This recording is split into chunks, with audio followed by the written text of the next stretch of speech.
and then they found the Guinness Book of World Records. And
Hello, everyone, and welcome to Unboxing AI, Understanding Artificial Intelligence.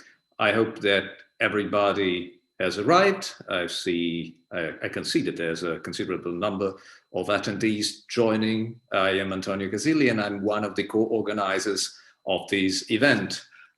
Before we start with these 3-day three-day conference about the artificial intelligence and the social impact of artificial intelligence, let me just give you a couple of details about what you will see and who is organizing and co-organizing this event. Unboxing AI is a conference about the space, the body, and the materiality of automation. So we will will be focusing on the social and cultural implications of, and economic, of course, implications of artificial intelligence. We have a great lineup of speakers and junior scholars that I will present in a second.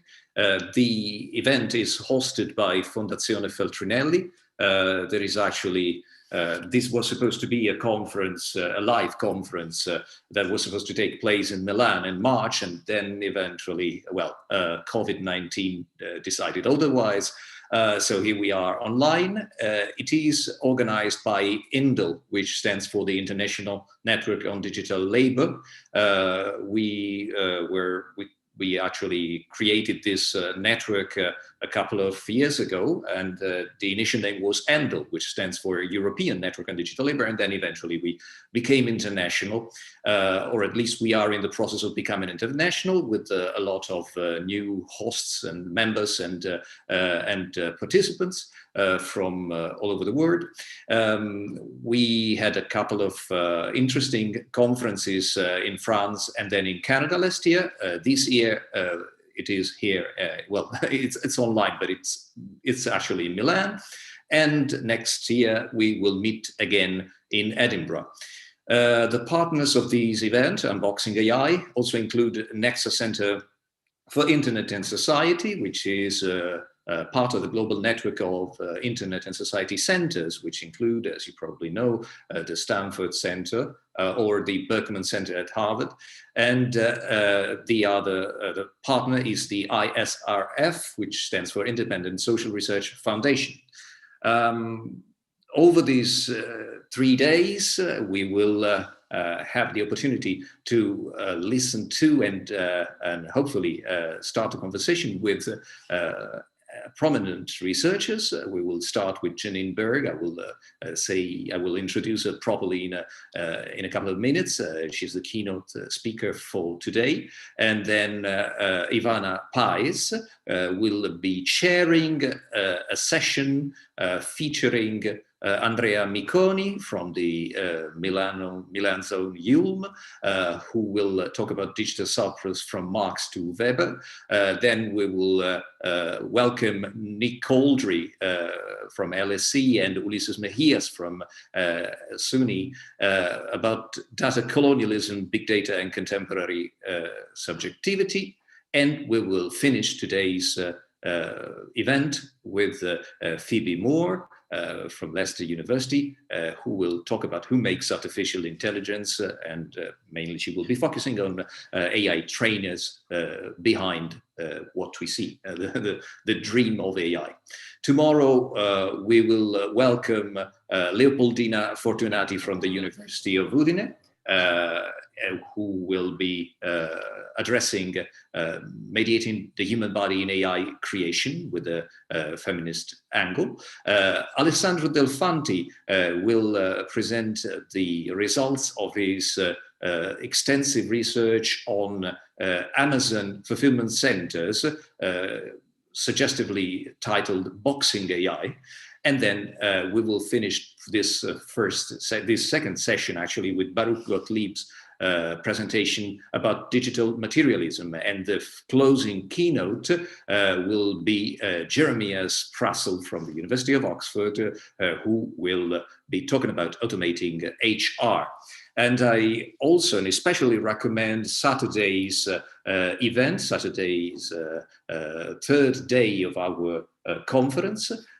We will be presenting the INDL PhD Symposium, and we'll be welcoming some extremely promising younger scholars.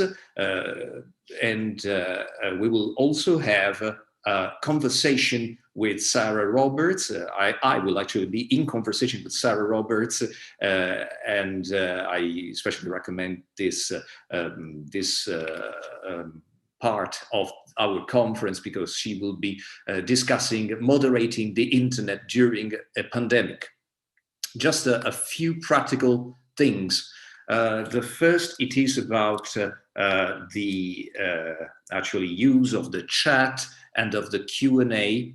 If you want to ask a question to the speakers, please do it using the Q&A part of your Zoom interface.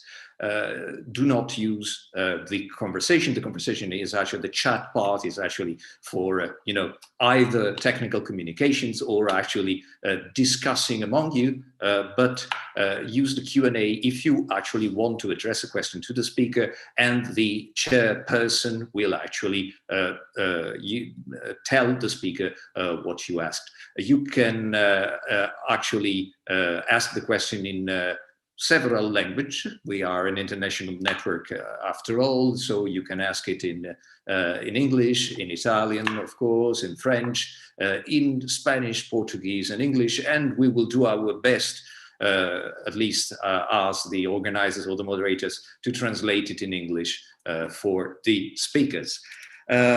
Final practical thing: at the end of these of every day of this conference, we will actually meet again for a virtual drink. This is a very Milanese tradition. In Milan, there is the tradition of the ape, which stands for aperitivo, and it means, well, basically meeting for drinks.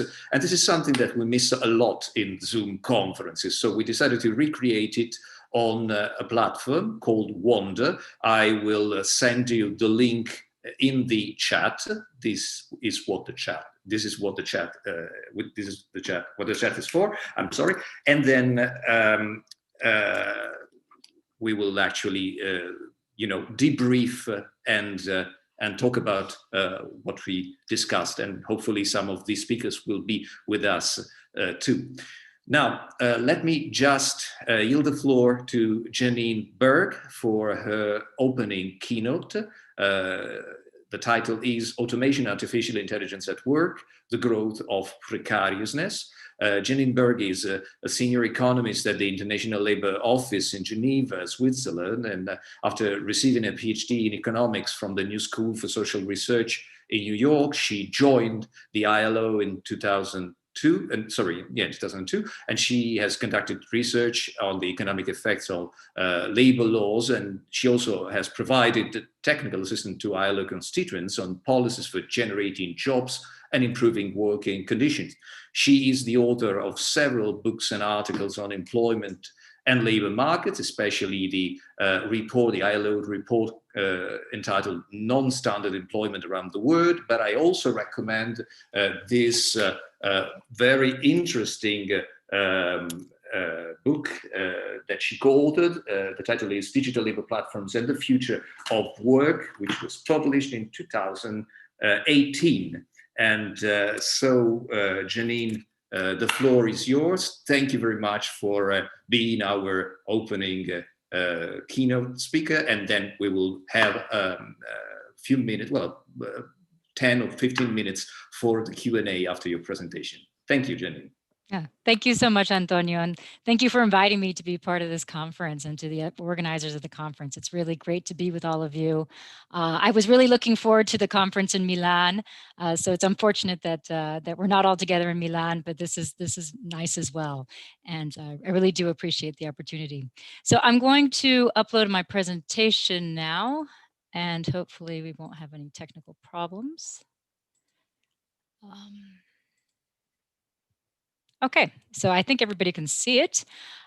So basically, as Antonio said in the introduction to me, we have been studying for some time now at the ILO really the transformation in the world of work and the growth of non-standard employment arrangements.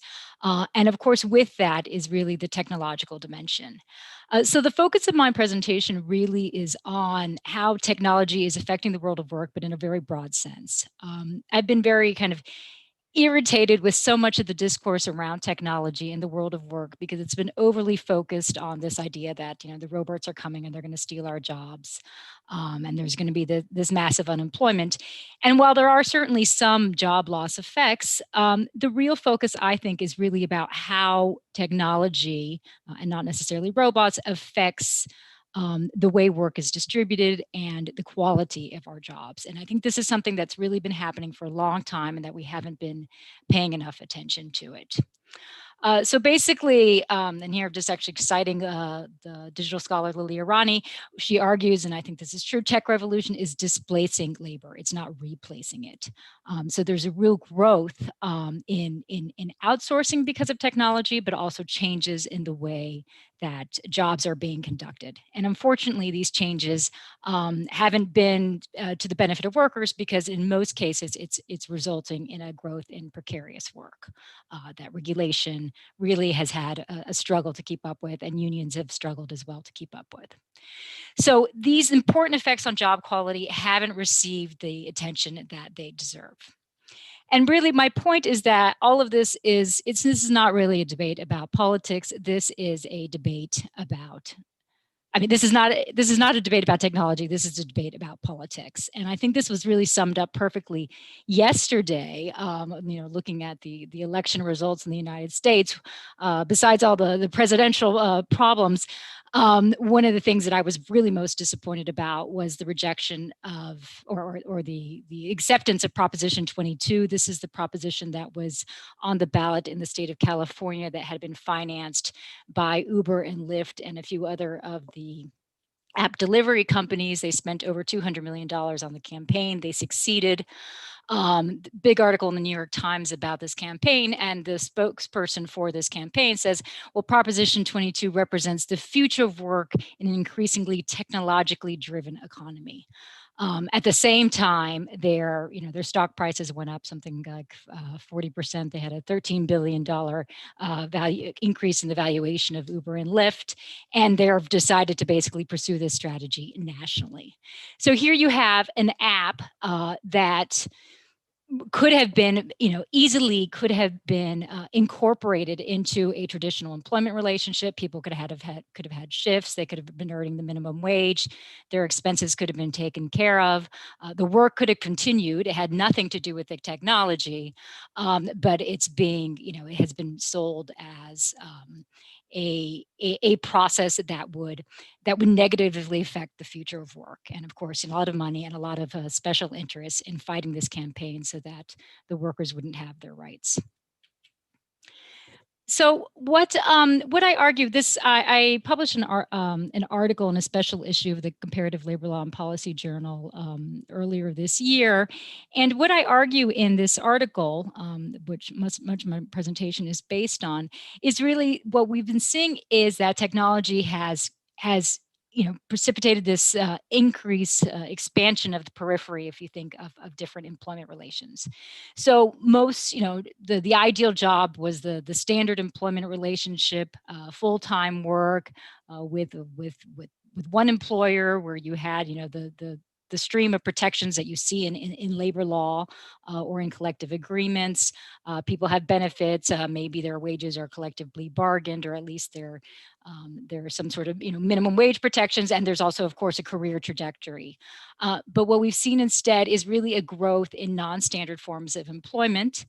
And this can take various forms, and it depends really much on the country. When we did our report on non-standard employment in the ILO, we published this report in 2016, we found that, depending on the country and the regulatory system in the country that we were studying, in some cases they used part-time labor, in some cases they used, temporary labor, fixed-term contracts. In some places they had other forms of labor, such as casual labor in Australia. So, depending on the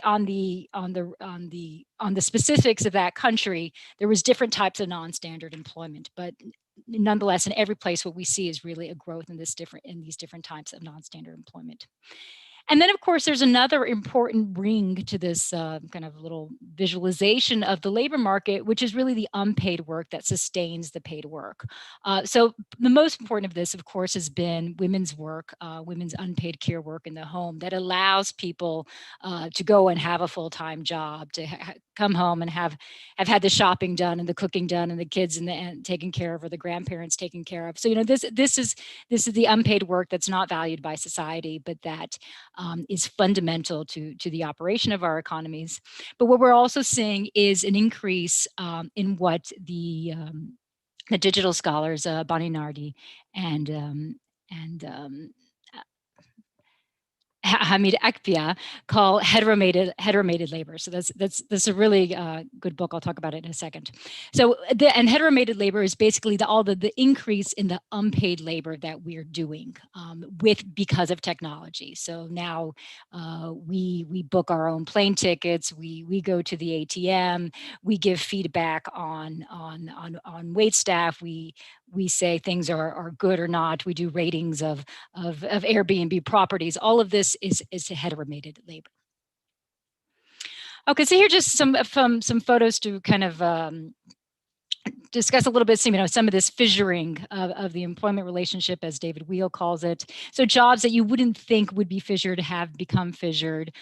People who are, telephone repair operators, front desk people in hotel, and then this gentleman on the right here, he was one of the people that we interviewed for the study that Antonio showed you on digital platform work. So he's a digital platform worker on a microtask platform in India.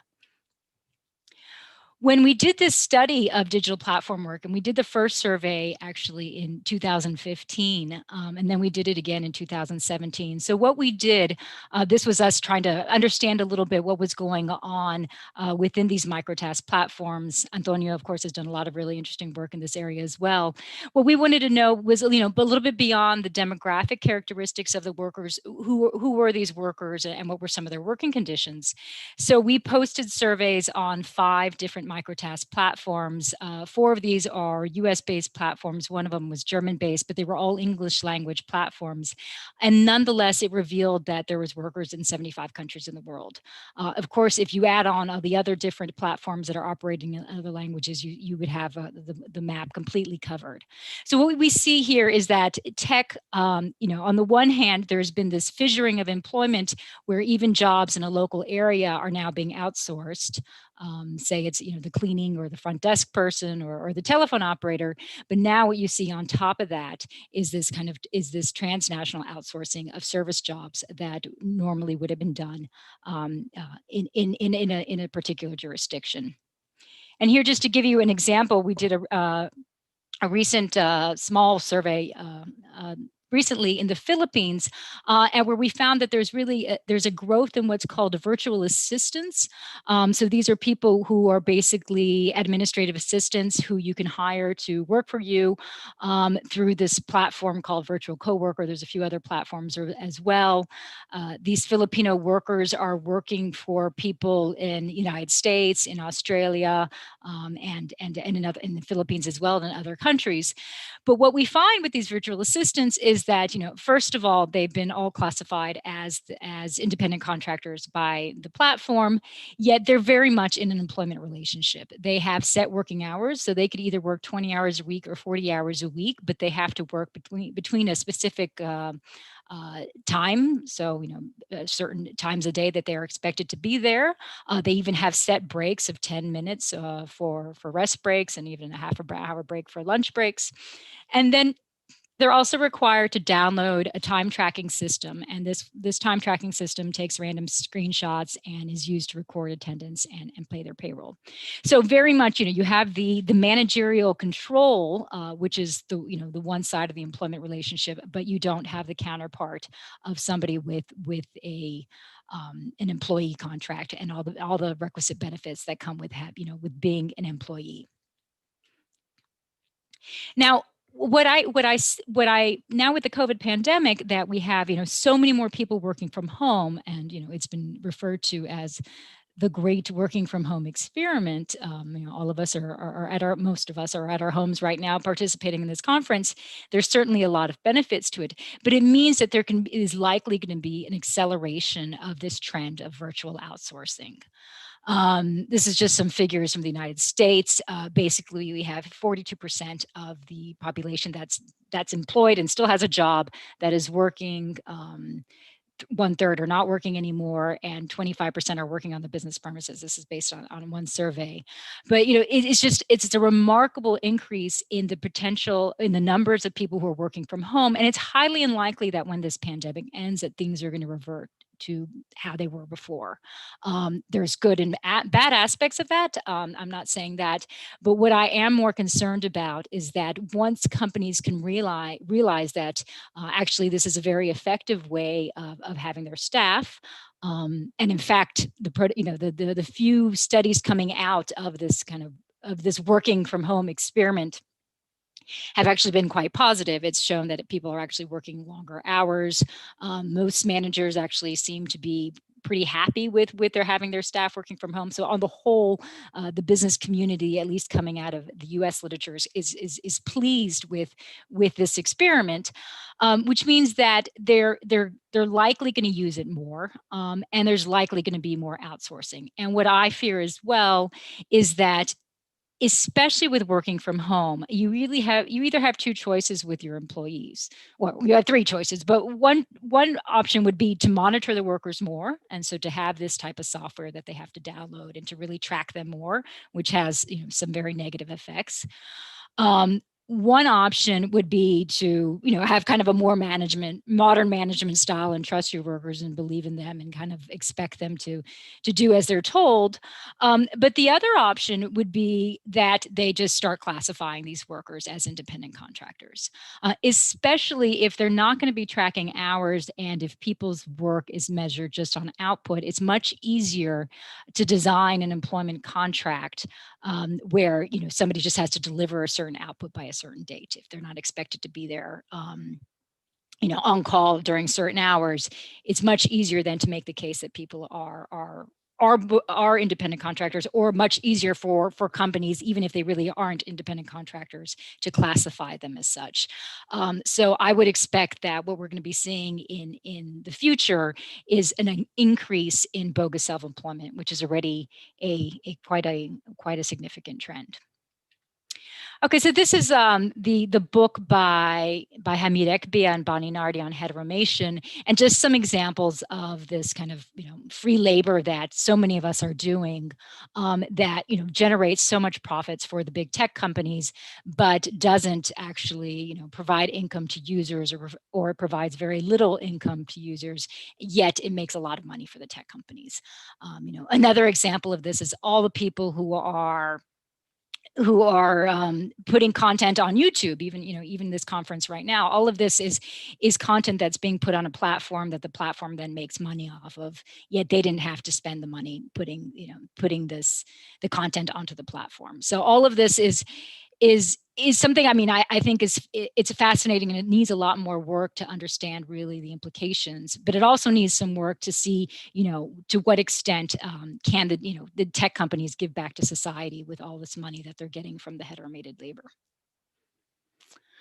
Okay, so those are some of the aspects. I've been kind of focused more on the fissuring of the employment relationship, the increase in outsourcing, and how this outsourcing can be across borders. The other real implication of technology is how it affects other dimensions of job quality. So I start off in the beginning talking about how the emphasis has too much been on the quantitative impact of technological change. How many jobs we lost. I argue that if anything, it's going to increase outsourcing, but it also increases other aspects of job quality.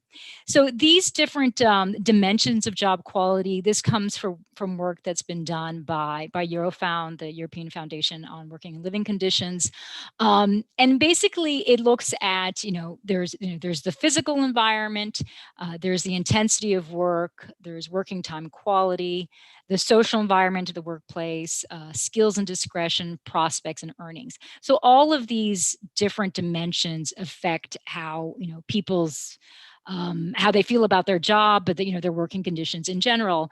And a lot of these things can bounce off each other. So there's really important work by Karasak and Thorell and Segrist on basically how, for example, you might have a very intensive you might have a lot of pressure at work. So you have, work intensity is very high. But if you have strong social support and very good management quality, and you can control your working time, then things are actually okay. So things can kind of bounce off each other.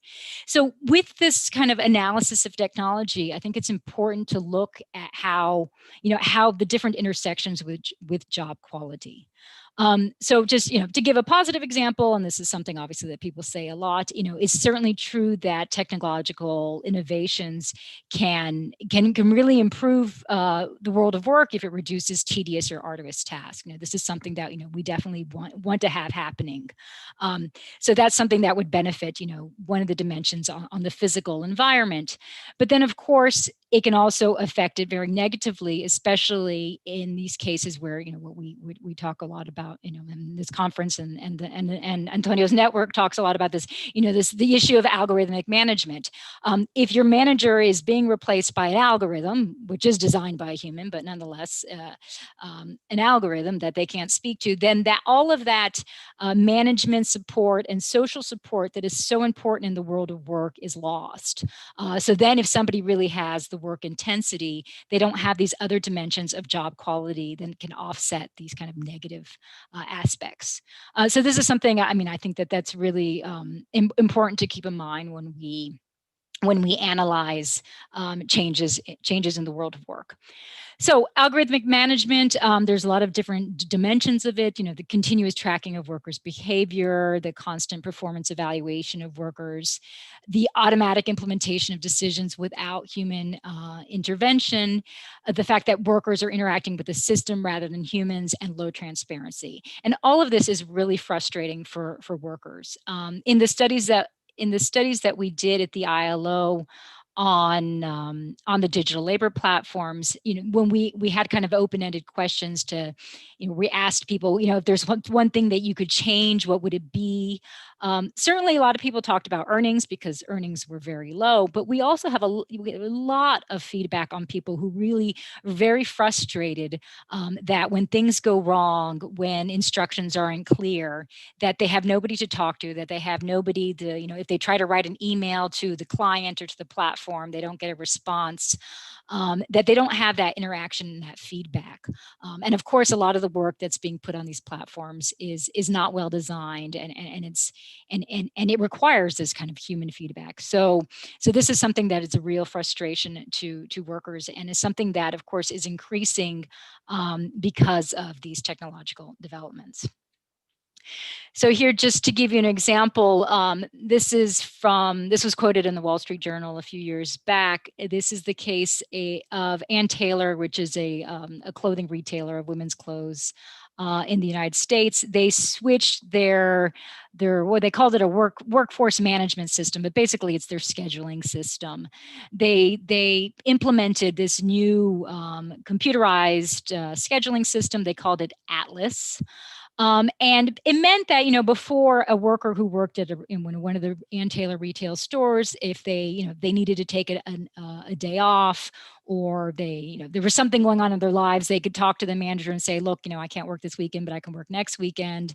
Can I switch my schedule? What happened instead was now it was all being done electronically. And of course, it was being based also on past sales and predictions about, the flow of customers into the store. And so this is a quote from one of somebody from the corporate office of Ann Taylor, that, well, the system gives Atlas gives personality to the system so that employees hate the system and not us. So this was, just a way for them to kind of impose these systems, but then not have to deal with the repercussions with their workers. Something that Jeremias and Phoebe as well have worked on, and I'm sure we'll probably be talking about in their presentations, is also how algorithmic management is being used for recruitment. I've talked about assignment and scheduling, for monitoring, supervision, discipline, and of course dismissal. So all of these things need to be taken into effect, and they need to be studied, and they also of course need to have some sort of governance of responses. This is something that I'm sure Jeremias will talk about. This is about, this new wave of supposedly AI recruitment software, where you basically, if you're the first stage in the interview process would actually be you, the potential candidate, answering a series of questions to a computer, and then they, based on how you answer your questions and the facial expressions that you make, they assign some scores and attributes about the person, and then rank the candidates based on this. I think the science here is probably very questionable, and of course, it means that all of the biases inherent in human nature are magnified through these types of platforms. But then there's also other ways that, again, the technology is used to hide forms of discipline. So this is from work by Niels van Doorn that he's done on the Handy platform. The Handy is a cleaning platform that's in a few countries. It's available in a few countries, I think in the UK and also in the US. Basically, people are either domestic workers or repair people.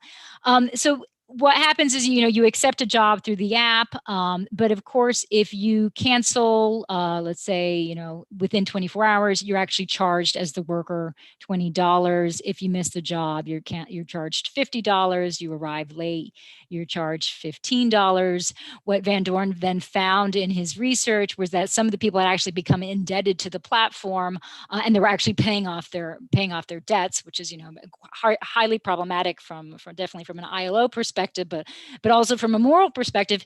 But it's a way, this has nothing to do with the technology, but it's the ways that we keep the workers as independent contractors, so we can't tell them what to do, and so we're going to find other ways to embed discipline and control, so that the workers behave the way we want them to behave. But then of course we don't have to pay the minimum wage and other benefits that we would need to pay the workers.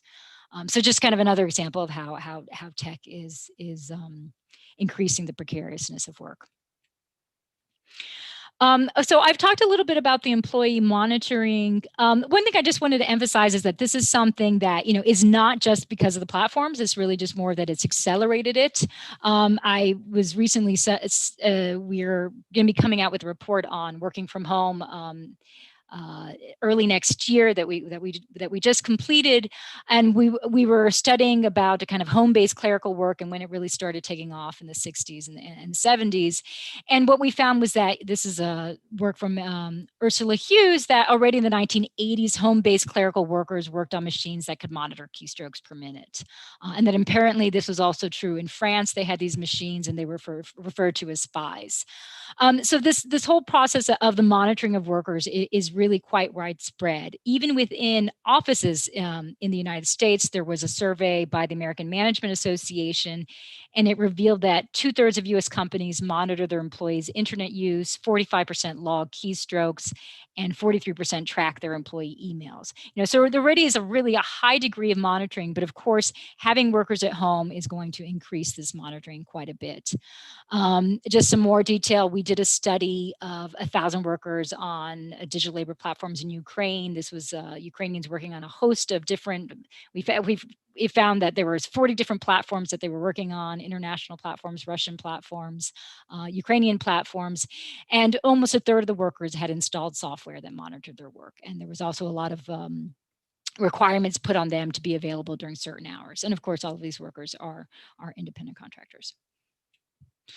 Okay, so just kind of to sum up that section, what we're really seeing is that this is what Adler, Bill, and Miller have said, that basically data-driven software and algorithmic decision-making is acting as a force multiplier for the power held by firms. And at least as of now, there's been no balancing on the side of workers. So there are a few cases, I believe in Italy and a few other countries, and some collective agreements where some of the unions have put some safeguards in, but on the whole, this is very, there's little of this that's been done. And then of course, in all the places in the world where you don't have strong union representation, especially among office workers, this is really a source of concern. Okay, and just to kind of finish up this section, that so we see all these problems in the world of work. These are a long time coming, and of course, on top of that, we have other problems that have been long existing problems. And I alluded to that in the beginning. And this is this issue of kind of the undervaluation of care work and women's work in the home. This affects women's access to paid work. It's why so much these non-standard jobs existed and have existed. The idea that women could only work part-time because they had to do things in the home, and so then they were these part-time jobs didn't pay as well as they should, because of course the idea was that the women had the benefits of their husband's full-time employment, which wasn't always the case, of course. And it's also very much a reflection too of social insurance systems that were designed really for a male breadwinner and were not designed for secondary workers or women workers. And then, of course, there's been a historical exclusion of workers from labor protections, agricultural workers, domestic workers, people who work from home. All of these workers have been, we see when we do analysis of labor laws across the world, that there's always exclusions. And so this is something that, we have to be thinking about, how can we really have full coverage for all workers, regardless of what they do. So let me turn now to some of the policy issues. And I hope that I'm not too bad on time. Okay, so just to start, I think especially in the debates about the digital labor platforms, there's been so much attention to the kind of the letter of the law and, are these workers employees or not, which I feel is always, it's certainly important, but it maybe hasn't been the best way to go about this, especially because when you look at the factor test, a company can always design their contract so that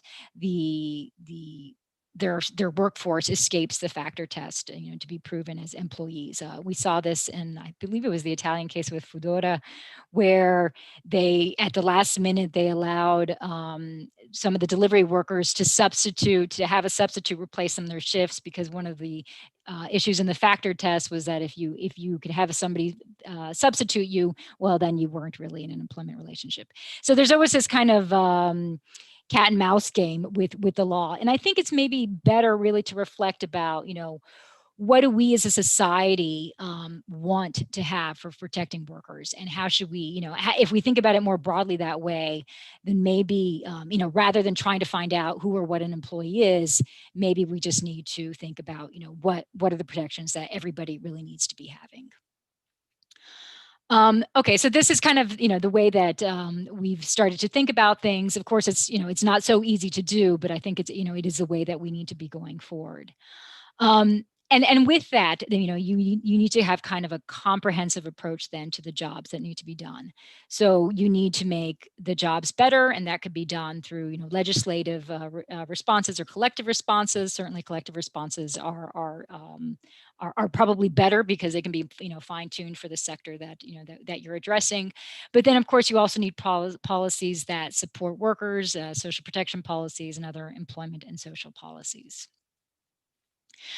The problem with that is, and this brings me to what I talked about in the beginning of my presentation, is that so much of that is focused really on, national labor markets and that jurisdiction.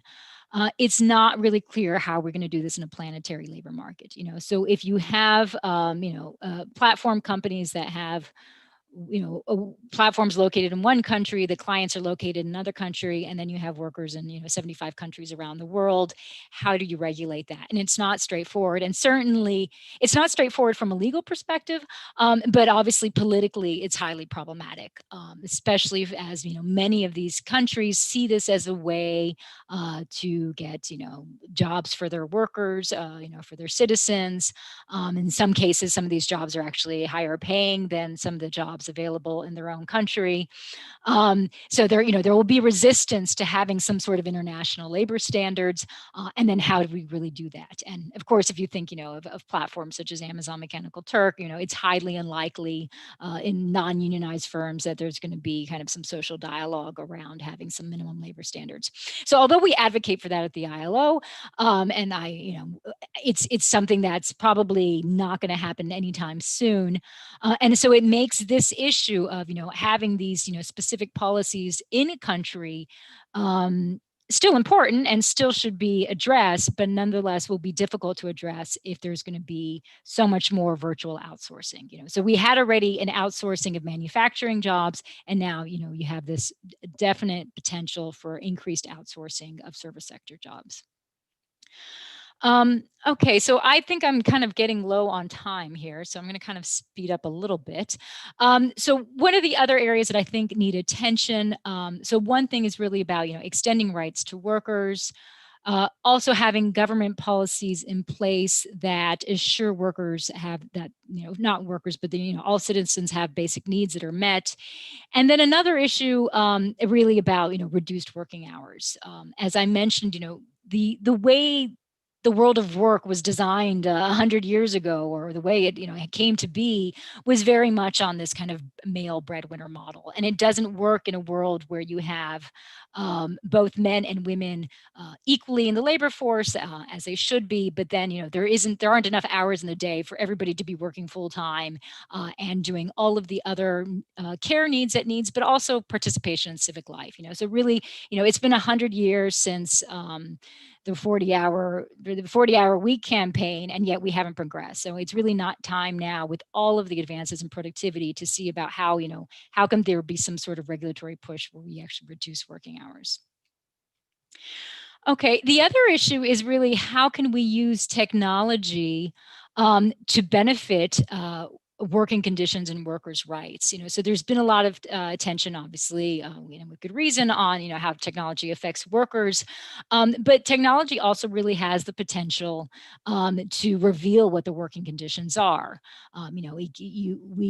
Because you can track how many hours, because a manager can track how many hours a worker is logged in, that means you can actually track working hours. For the digital labor platforms, you actually know how much they were earning. This is true also for all of the the delivery workers, the taxi workers, all the people who are working through these app-based employment models. All that data is there. So if we can just have some sort of way of getting hold of that data, and if regulators getting hold of that data, and unions having access to that data, if every worker has their right to their data and then they can turn it over to a third party, that could be a game changer as far as improving working conditions. And here, just to give you the example of New York City wanted to institute some sort of minimum income level for the app-based drivers. So they actually demanded that Uber, Lyft, Juno, and there's one other platform working in New York turn over 4 weeks of data. And then with that data, they were able to calculate what would be a fair minimum wage for the workers, and they came up with a figure of $17.22. As far as I know, this is the only example of a government authority that has obligated platforms to turn over data. I think there might have been a case with Airbnb, but this as far as the digital labor platforms, this is the only case that I know of. Yet this is something that really has a lot of potential for regulators. I think I'll skip over this because I don't have much time. One thing that we had done in the ILO some time back, but now that we're actually hoping to update, is work on workers' data privacy. And again, this kind of gets to some sort of safeguards on how people's own private work can their own privacy at work can be safeguarded. But I think this is actually even more important now that we see so many people working at home. If you are being monitored then on your computer, and especially if your computer is your own personal computer, this is really highly problematic as far as workers' privacy. Okay, and then what I talked about earlier about extending rights to all types of workers. So what we saw with the what we've seen over time in our analysis of non-standard work was this kind of a lot of different new contractual forms, but then over time, different jurisdictions giving more rights to some of these workers on these non-standard contracts. Even now in the Netherlands, there's actually even discussion of putting in some sort of minimum income floor for self-employed workers. So it's not something that's so easy to do because it's not so easy to identify, the responsibility of the employer and who the employer is, but it can be done. And it certainly can be done, and it has been done for areas such as freedom of association and collective bargaining and occupational safety and health. So if you can actually just extend all these rights to to all workers, regardless of their employment status. This would offset the incentive of companies to use non-standard arrangements because they're cheaper. Instead, they would be using them actually because they need to be using them, and it would ensure a minimum level of protection for all workers. I already spoke a little bit about reduced working hours. This is something I think that demands a lot more attention, and it's not just important for workers' well-being, but I think it's also very important for civic life. And then, of course, kind of how do we need to have basic needs so that there is a minimum kind of level of a standard of living for all workers around the world. Okay, so I'll end here. I'm sorry for going over on my time. Thank you very much, and I'm here for any questions you might have. Thank you very much, Janine. That was really splendid as a kickoff for Unboxing AI. And thank you so much, especially for the final part that provides us some interesting paths towards a resolution of this situation. Now, I already have 5 questions. I also see Bruno Moreschi, who probably wants to ask a question. I don't know if his video. Hi there, Bruno. If you allow me, I will first read some of the questions. There are so many. Let's start with Sana Hamad from the Weizenbaum Institute in Berlin. And she thanks you for your presentation, Janine. And in terms of talking of algorithmic management, it seems more applicable to online labor markets, she say, and the gig economy, where there are algorithmic technologies actively implemented by the employers. The human monitoring, including peer surveillance, seems very present at other workspaces and offices, though. Timekeeping and performance data seem like the main reason for data mining. So the question is, does an organization really need algorithmic control for it? This is a main question. If you want, I can give you time to answer to these, and then I will group a few others in one big question. Okay, so I'll answer this one now, and then we'll group the rest. Is that the idea? Okay. So, when I say algorithmic management, yeah. So some of it is definitely, I think algorithmic management is most present in the digital labor platforms, and that's really a reflection also of their operating model. So they've taken it to the highest level, but it's certainly true in other places of work. So the scheduling software at the retail store and Taylor, but of course it's also present in other retail store. That's very much algorithmic management. Now you can go to a restaurant in some place in the United States. It's really horrible, and then when you get your bill, you get you're supposed to fill out a survey on whether how was the service that was provided to you, either at the restaurant or even at the front desk at the hotel. So all of this feedback is basically forms of algorithmic management. They're going into these systems that then have repercussions for the workers. They're not transparent, and then the information is just automatically affected. The workers are automatically affected by the information that's going into these systems without having really the discussion and feedback that you would have in a human management system. So I think it's present everywhere. It's just most obvious and probably most extreme in the digital labor platforms. But certainly, if a company, just a regular company, is monitoring your emails and your browser history on your your company laptop, that is also different type. That's a form of control as well. It might not be an algorithm that's doing it, but it's definitely a form of control. Thank you so much, Janine. So many questions are coming in. Let me just group a couple of those that basically ask for data. One is from Julien Girard-Satabin.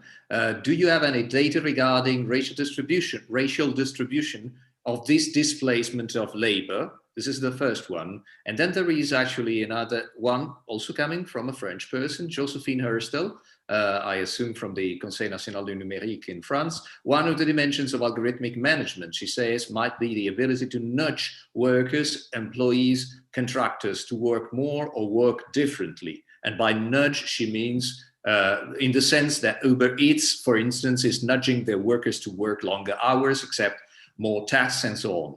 I wonder, she asks if you had data on that particular issue, or whether that's a dimension that you are currently looking into. Okay, so for the first question on the racial distribution of the displacement, that's a really interesting question. We have information on the people working on the platforms, so not so much racial, but we do have, I don't think we have racial information. We do have information as to where they live, or urban, rural, age, sex, but not racial. No, and I don't think we have religion either. But we don't have information on the people whose jobs have been displaced. That would be fascinating. That I don't know of any information that would exist on that. And of course, that would be really interesting. What's interesting about the new outsourcing, or this virtual outsourcing in the service sector, and I think in some ways it might get the attention it deserves because it's actually white collar work. So you had the outsourcing of manufacturing in North America and in Europe, in kind of industrialized countries where the manufacturing jobs went abroad. There wasn't there was some resistance to that, but not much resistance. When people start seeing that their children's jobs are getting outsourced, or their nephews' jobs are getting outsourced, or their kids are working on these platforms that pay very little, there might be then more attention to this issue. And so I say this is actually that there's people, it's there are a lot of people who are kind of higher skilled and higher income that are having that risk having their jobs being outsourced, which means then that there's likely to be more of a policy response. At least that's my hope, because certainly it is problematic in the long term perspective. Okay, so for the question on the nudging, I have the only nudging that I had actually read about was one paper, and this was really more of a positive example. So some companies have introduced Fitbits for their workers and other kind of devices for their workers to try to get them to be, a little bit healthier, so they have less sick leave. This is kind of one of these, I think well-intentioned uses of technology, and so some of the workers would get little nudges to, you've been 1 hour sitting, it's time to stand up and do some exercise or stretch or something. So I've read about things like that. I haven't read about nudges as, oh, you should stay and work more. That doesn't mean that it doesn't happen, but I haven't come across any of that information. But certainly, it's very true for the digital platforms where the workers are kind of nudged to keep working so that they can earn more. I see this more happening really in people who are having task-based pay. If they're on a salary, it's probably less likely to happen. So again, I'm pretty sure that we won't be able to address all the questions. So there was another one from another French person, Fidelia Ibeque. Is this more of a US situation than, for instance, she says, the EU, where digital labor is being externalized so much to emerging countries where labor is cheaper, like India? This is one of the questions. And then there is another one, which is probably, well, it has already been addressed by the one asked by Angelo De Santis. Do you find that digital outsourcing reinforces other existing inequalities, like racial ones, for example? If yes, how? This has somehow already been addressed. And then another question from Chiara Sottocorona. Do you consider virtual assistants as competitors for workers or as helpful collaborators? Okay, so the first one on the outsourcing, no, I don't think that this is just a U.S. situation. And I have a tendency to talk a little bit too much about the U.S., and I'm sorry about that, but a lot of debates in the U.S., but in some ways it sets a lot of the trends in the world of work, unfortunately. So, the outsourcing started there, and a lot of things that have started there, a lot of management practices start there and then filter to the other parts of the world. There's a lot of Latin Americans, Europeans, people from all over the world who go to get their MBAs in the United States, or they're very influenced by the latest management trends in the United States, and so then they take that back, and then their own companies, they do a lot of the same thing. So even though I've kind of spoken more about U.S. situations, and I think the U.S. is an extreme situation, it's certainly not something that's not happening. So you see the case of this happening in Spain, that's using workers in Latin America, and this is a long time coming now. I mean, you saw this with the call centers, but now you see this with other types of work, and I'm sure, I've never looked into it, but I'm sure there's virtual assistants in Latin America working for Spanish firms. I would bet money on it. And certainly in our work with on the digital labor platforms, some of these businesses are European-based businesses that are using the platforms. In the study that we did on digital labor platforms in Ukraine, a lot of the firms that were using the Ukrainian workers, and some of these are very much in an employment relationship, were European-based. And the reason why they were using Ukrainian workers was because of a time, the time zone was very closer, the workers are well-educated, tech-savvy, so they found that rather than going to the Philippines or India, they prefer to use the Ukrainians. So no, it's definitely something that's happening in the EU as well. And for the Filipinos, are they competitors? I mean, the thing is, you can't. I would say, I don't like to think of other workers as competitors, because it's not helpful. And I don't think we should be pitting workers against each other. And I hope I haven't given the impression that, this is kind of like, oh, the northern jobs going to the south, and this is terrible. I don't think that. I think, I'd like to be in a world where everybody's doing well, whether they live in the global north or the global south. But what I do think is the case, a lot of these jobs are not jobs that are things about being so automated. This is really secretarial work. Somebody wants an assistant, and they have different tasks that they're asking them to do. So that's not something that you could replace very much. So in some ways, yes, if that person had a local secretary, let's say that person retired, they didn't hire somebody else, and instead they went through one of these platforms, it's definitely a substitution of a job that that would have been done and paid for at a higher wage in an industrialized country, being replaced by a job in somebody who's cheaper, but perhaps being well paid, but based in a different country. Okay, so I'm really so sorry, but we really have to wrap this session up. But I think that Bruno Moreschi wanted to ask a question. Bruno Moreschi from our Brazilian contingent, or constituency, might I say. Bruno, if I'm wrong, please forgive me, but if you want to ask a question, it is now or never. Kazili, actually, no, I just entered now in the chat, sorry. Splendid, very good. Okay, so thank you very much, everybody. This was a splendid way to kick off our Unboxing AI conference. Thank you so much, Janine, for your insights and for all the information.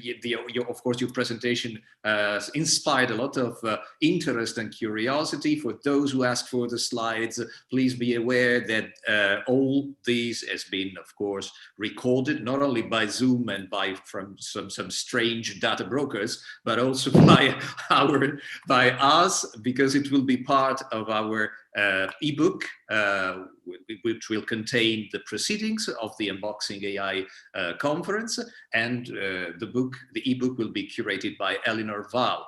Thank you again, Janine. I now yield the floor to Ivana Pais, who will introduce the session of this afternoon. Thank you very much, Janine. Thank you so much. Bye. Thank you, Antonio, and thank you, Janine, for your great keynote. And thank you, everyone that has joined us for this conversation about artificial intelligence, platforms, data, and digital labor, of course. So my name is Ivana Pais. I teach economic sociology at Catholic University in Milan, and it's my great pleasure to chair this afternoon session. So we will have 3 talks. this afternoon. So the first is Andrea Miconi about digital surplus from Marx to the web. Then Nick Coldry and Ulysses Mejijas, I will ask him the right pronunciation, about data colonialism, and in our last speech is from Phoebe Moore about quantified worker and artificial intelligence trainers. So we have 1 hour for each talk, and each talk will be organized in 3 steps. First, we'll have a talk for about half an hour or 40 minutes. We'll then open up for some comments and questions, and then our speakers, of course, will have 10 minutes, around 10 minutes for their reply. So let's get started right away. Let me briefly introduce you Andrea Miconi, professor of media sociology here in Milan at Ulm University, and principal investigator of a Horizon 2020 project, which is titled European Media Platforms Assessing Positive and Negative Externalities for European Culture. The speech analyzes the most credited hypothesis on platform society from the perspective of critical internet theory, and show an underestimation of the role played by human labor.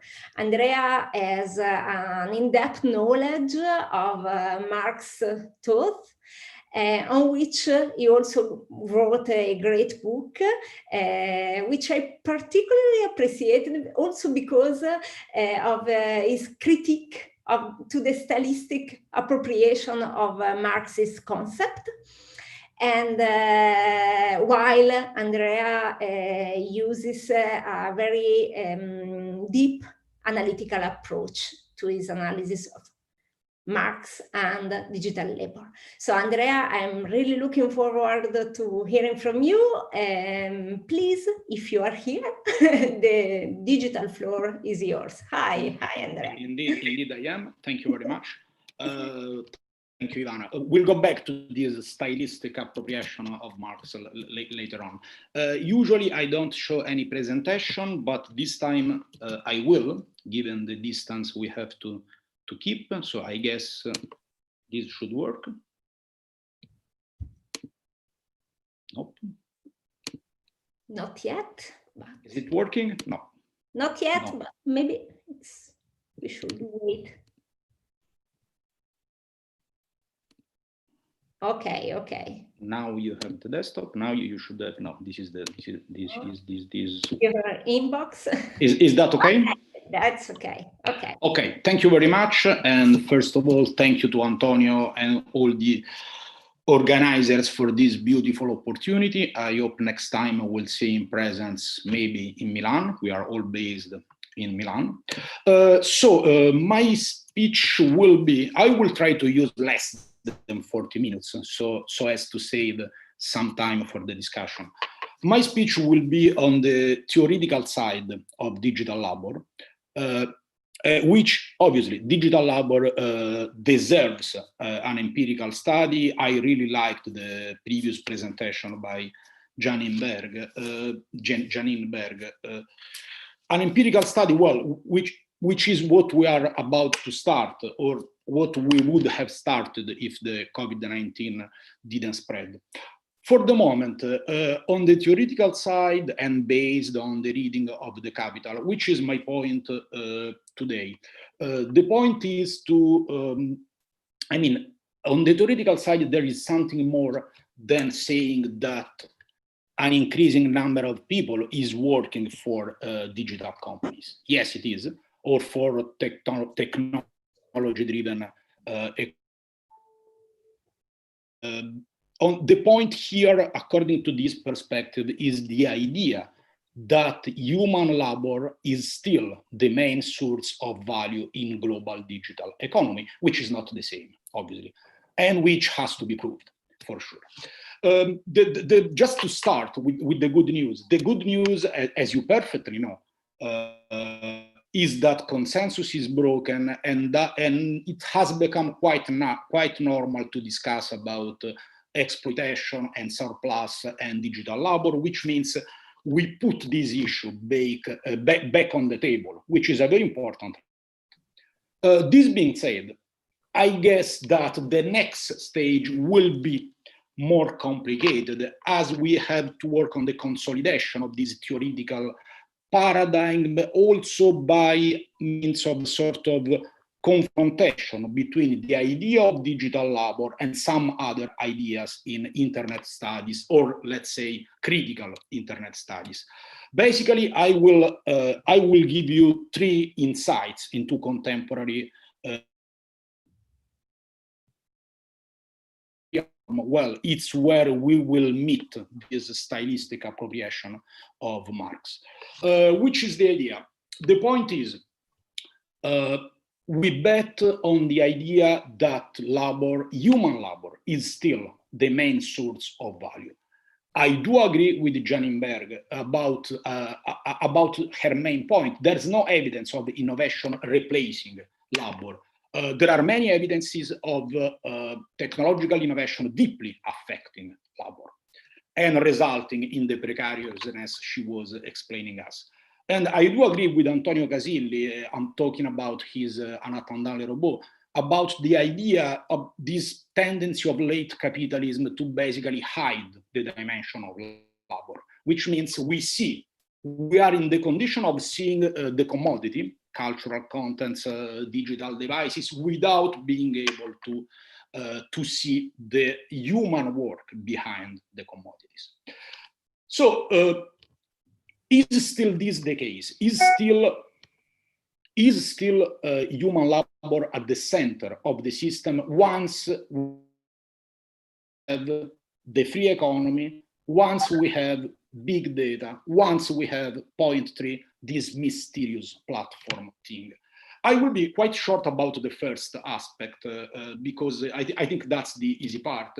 You know, talking about, I'm mostly talking about Yochai Benkler idea of social production and Sanderson's idea of gift economy, where the point is, why should we consider this digital economy as a capitalist economy once we have so many commodities available for free? Which is true, obviously.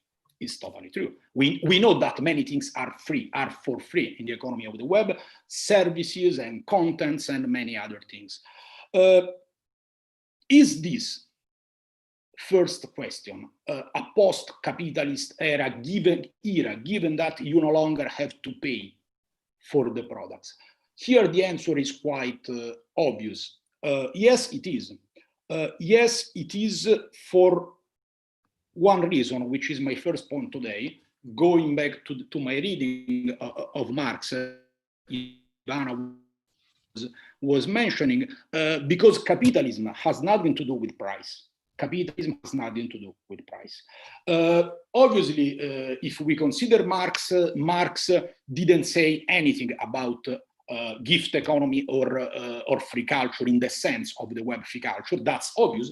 But what we could do was to see and to explain the very beginning of the project, which is there, of the process, which is there in the first book of Capital. The idea, which is this paradoxical tendency of capital to decrease the price of the commodity on the market. Why does the capitalist depress the exchange value of commodities? Well, this is almost obvious, obviously. This is obvious in the sense that the laborer himself is at the core of the system, which means the goal of capital is not making money out of a commercial transition. The goal of the capital is to increase productivity, which basically means to increase the number or the quality of commodity you can produce in the same unit of time, which in other words means to reduce the given unit of time for which the worker is paid.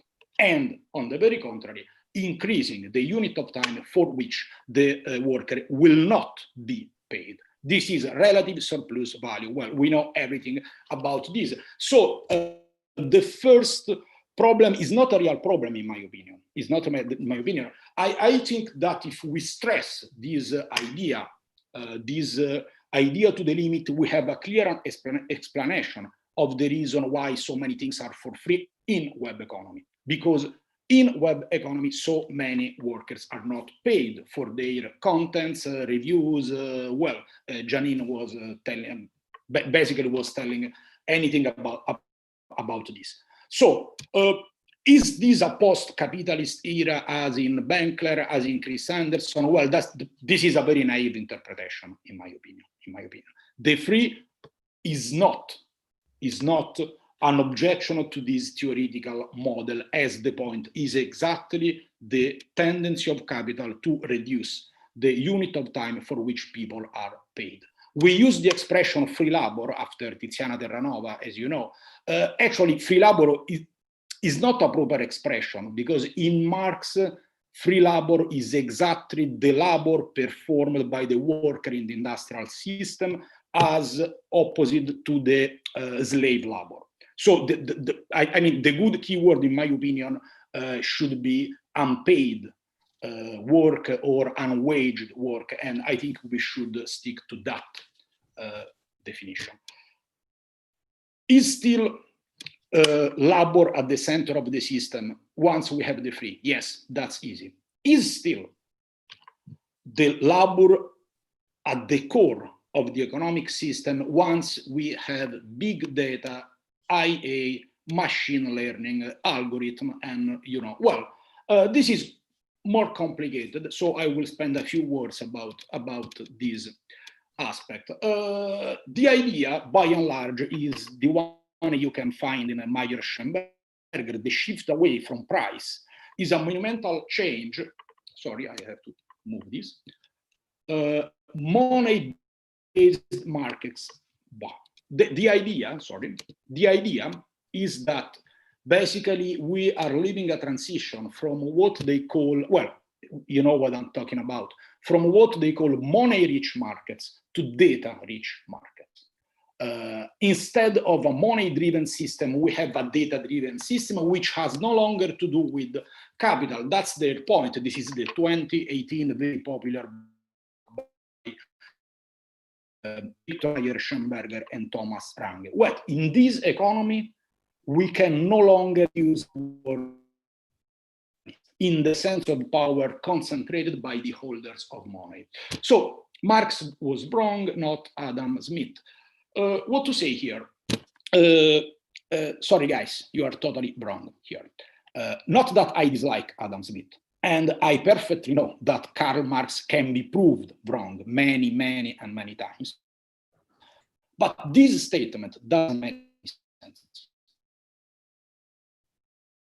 Of power concentrated by the holders of money. Well, I'll be very clear about this very frequent misunderstanding. Nowhere in Marx does it say that capitalism is based in the power exercised by the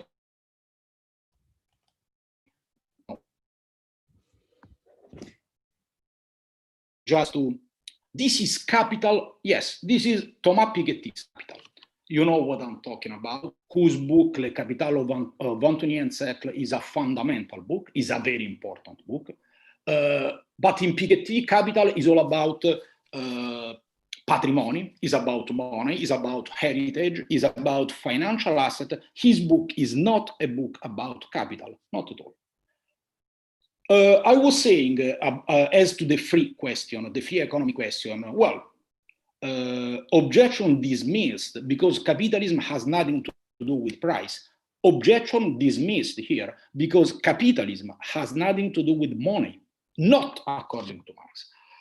As bizarre as this may seem, the point is that in Marx, capitalism is based on a very social process, social and economic process, which is the so-called primitive accumulation. You know what I'm talking about, the split between labor as a human activity and the control of material means necessary to that activity. Once you have this split, once you have this separation, you have capital. This has nothing to do with money. Has nothing to do with money. Has to do with value. And value is the time, the lifetime of people extracted by capital. Then after that, you can have money, you can have price, you can have data, which means those are different crystallization of the very same thing, human time. I will go back to this point. First point, capital has nothing to do with price. Second point, capital has nothing to do with money. And here we have Kudri and Mejia's very interesting book. I really look forward to listening to their presentation.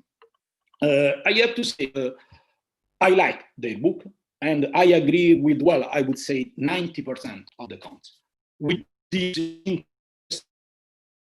of deep monopoly / monopsony, which is interesting, with the continuity between historical colonial roots and the space of flow, which is a point. An important aspect of the book, which is the transition from state control, from public control to private control, which is a very state back to the 1980s. So it's a very thing. What I don't want is this one. The idea that we are in colonial transition due to the discovery of a new raw material.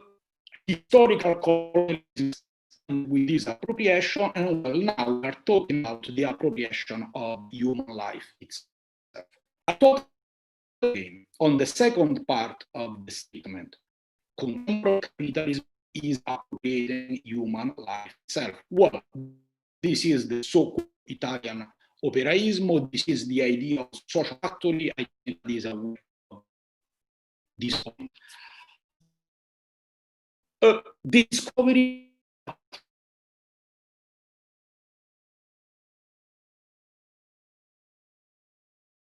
of money, price, data. Data as a new raw material? I don't think so. I don't think so because I mean, raw material, well, is a right definition for, I don't know, fruits, silver, gold, and everything the Europeans found overseas in the colonies. Data are not raw material. As the American scholar Lisa Gitterman once pointed out in the book, the expression raw material is an oxymoron. There's no such thing as a raw data. Raw data is an oxymoron because data are built, data are built, the data are built in some way.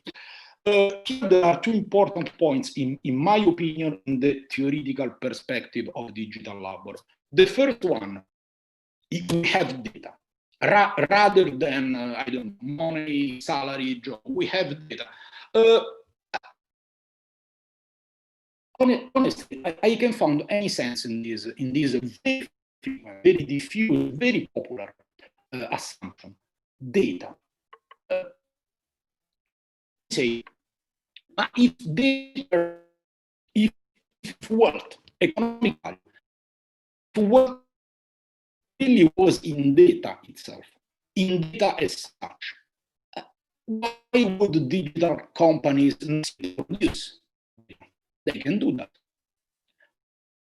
Why is Amazon waiting for people to review books rather than using the algorithm? I don't know why is Instagram waiting for people to upload pictures and using their powerful machines in order to, I don't know, build artificial data, artificial visual data. The point is, the same reason why national central banks cannot simply print money. Because capitalism is not about money or data, it's about value. So my point here is data, yes, are the new treasure. Yes, that's okay. Data are fundamental, but data matter and they can produce value only as long as they are related to a human activity. That's the point. And again, we have human activity and then the crystallization of human activity is embedded in something, commodity, data, and more.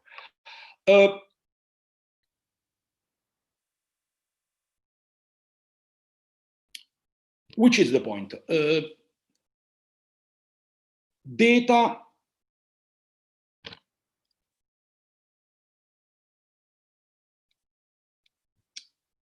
I was saying, with the help of data, we can no longer label the future as capitalist. They discover a new form of raw material. The second point here is that there is no raw material. This is the legendary draft chapter 6, in which Marx came out with this fundamental aspect, which means basically, I will be very short, which means basically where you see a commodity, a material, what you should see is the human labor embedded in this material. Well, this is a legendary text. I think you know what I'm talking about. Which is the point here? The point is here again is we see data. We don't see human activity behind data.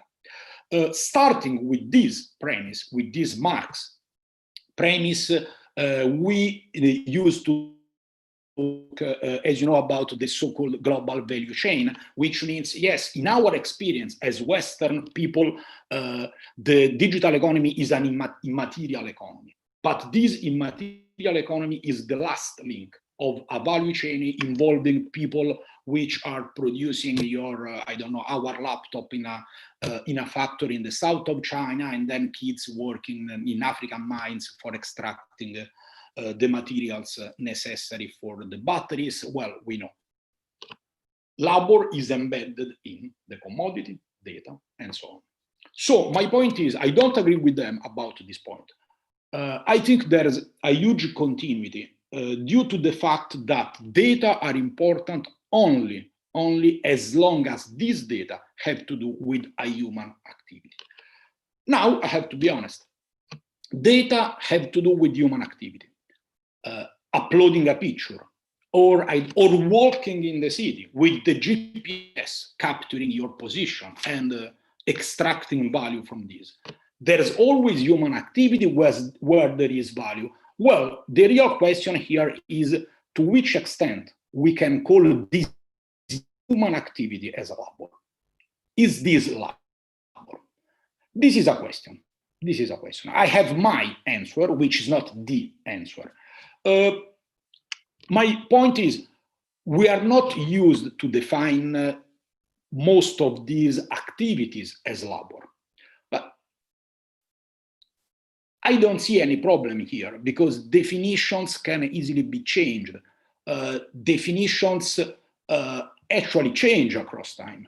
A few years ago, nobody would have considered the personal shopping as a profession. Well, there we are. So my point is, we can talk about labor as long as this human activity is based on a relation between human time and value production. Human time. That is my point, but I know that things are more complicated than that. Okay. As to the, I will give you, in the end, an example of perspective we have somehow, which is this widespread idea of platform because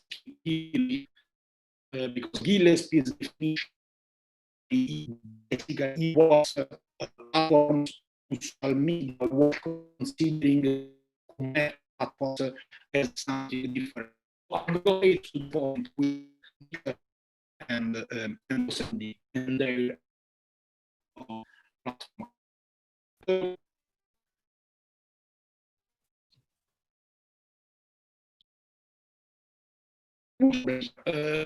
was one of the problems when some concepts became popular. Interrupt. Can you hear me? Oh, There are some problems, not hear you very well. Sorry for that. So should I go back? Yeah, you can stop your video, and so maybe it works better. Okay, maybe. Okay. Sorry for that. Okay, where is it? It's better because the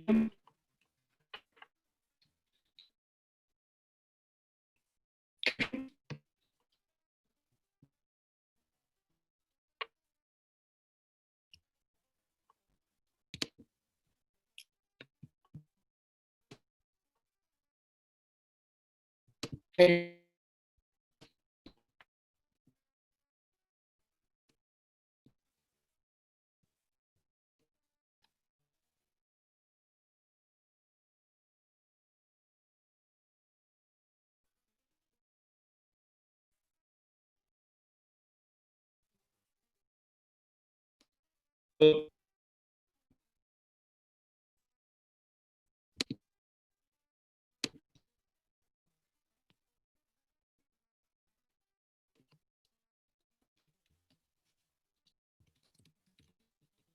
Can you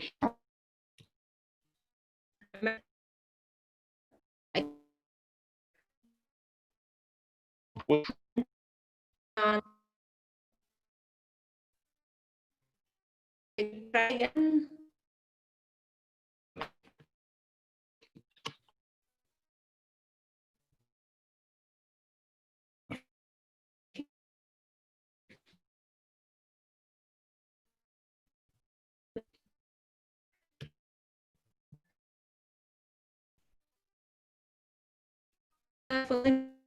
Technical support.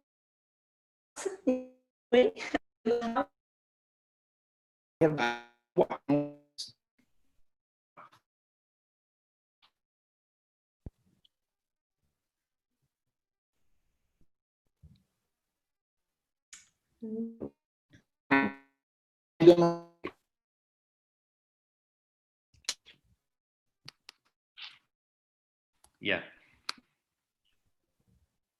Okay. Probably better. I'm sorry. It is probably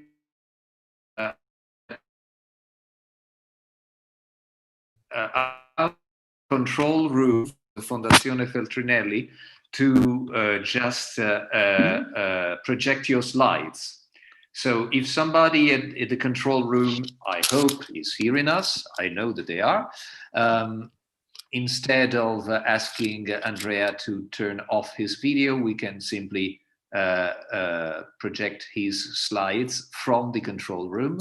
And so the connection hopefully will be better. Can you hear me? Yes, we can. You do? Okay. Yeah. But the communication is very bad. It's very jumpy.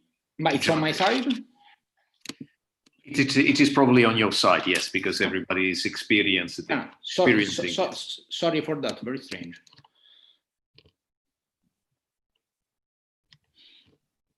Otherwise, Antonio, we can skip this part. From the Fondazione Feltrinelli, there is a message. You should try to turn off your screen. Yes, your screen means that you're sharing. The screen you're sharing. Sure. We can see your desktop. Yeah, perfect. Okay, good. I have nothing to hide. I think it's better now. I don't know. So apologies for this. Sorry for that.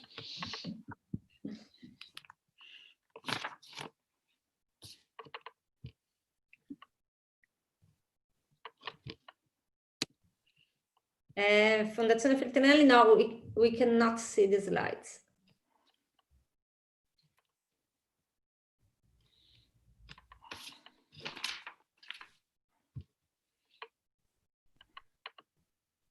I can see them in a profile, in your profile, but it's not shared.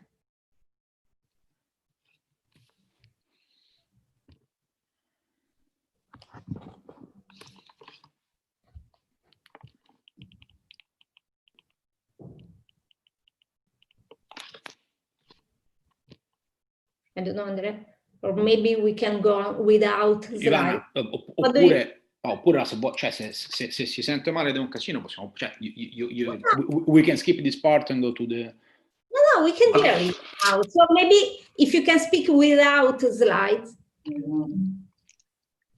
Yeah, I think so. The problem is with the slides, you think? I don't know. Can I try? Okay, again? Andrea, it is probably better that we go on with your presentation because the time is, of course, tight for everybody. Up to you. Up to you. Yes, let's try and go on without your slides. Yes. We can hear you better now, and we can see the slides from the Fondazione Feltrinelli, but they are very, very small. So in the meantime, the Fondazione Feltrinelli can start sharing it, and you can go on with your presentation, please. It's a shame. Sorry for that. Okay, I will quickly conclude my speech. And as to the third point, I guess when a concept, in this case, digital labor, becomes popular, you have to consider connections and confrontations with other ideas. The third one is that of platform capitalism. I will go straight to the last slide, which has to do with the very popular Van Dijk's idea of platform society. Why? Andrea, we can now see the slides, so maybe you can tell but it's not me. It wasn't me. Ah, okay, sorry. It wasn't me, but we can go to maybe to the last one. No? So I'll try to be short, given the problems. Where is the problem? Ivana was mentioning the idea that so many people are using digital labor and Marx grounded ideas and concept without taking this concept for serious. This is the big problem I have with the platform society idea, in which there are basically two definitions to consider. First definition is that of commoditization, which is in both Cernisek and then in the Platform Society book 2018 by Van Dijk, Pearl, and Deval. The idea that commodification involves online and offline objects, activities, emotions, and ideas into tradable commodities. Well, this is the same idea we are used to. This is basically Marx's idea of commodification. Commodification, they are using the stylistic appropriation. Commodification has a very clear meaning.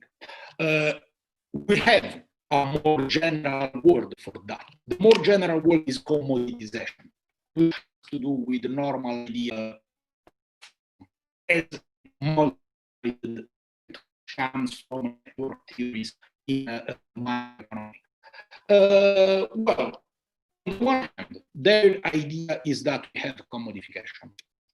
On the other hand, the idea is that we have this lean space, which is the platform, which is the encounter between the so-called multi-sided market, which is the encounter between different players, offer and demand, actors and regulators. And what is more relevant, the competition among different companies. With this respect, Nick Cernisek is very clear about his idea, and his idea is that the history of platform capitalism is driven by the intra-capitalist competition among companies, which is totally acceptable, which is hardly compatible with the idea of commodification, because we know that according to Marx, history is driven by the conflict between capital and labor.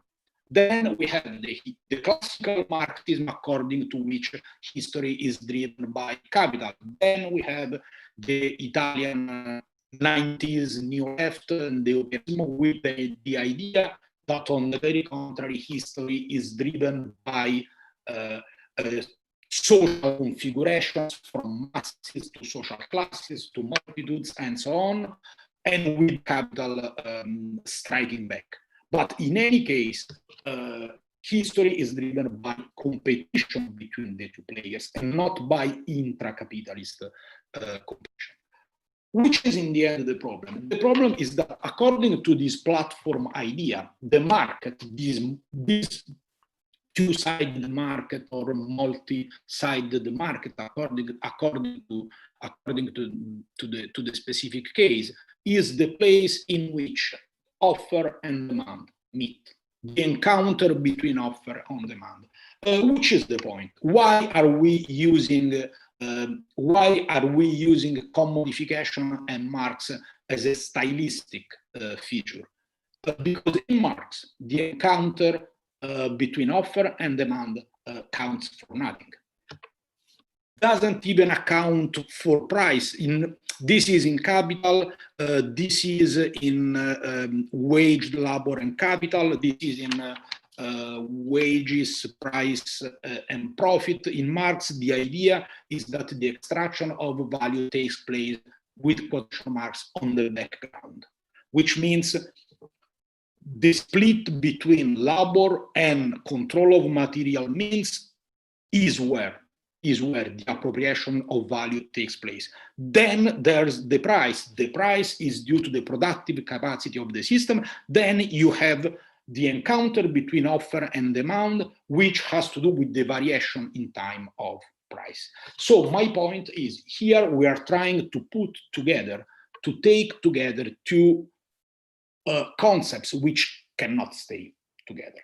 According to multi-sided market, which is another, which comes from very different economic school, the idea is that the encounter of the market defines value. In Marx, the idea is that value is extracted and defined before the circulation on the market, which is my last slide. I don't think you can see you can see the slide. Yes, that one. Yes, that one. The value of a commodity is expressed in its price before it goes into circulation.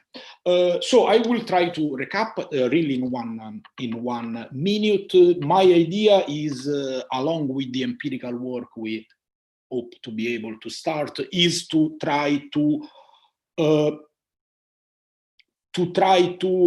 work on this paradigm of digital labor, which is I think now it's necessary. I think now it's even more difficult than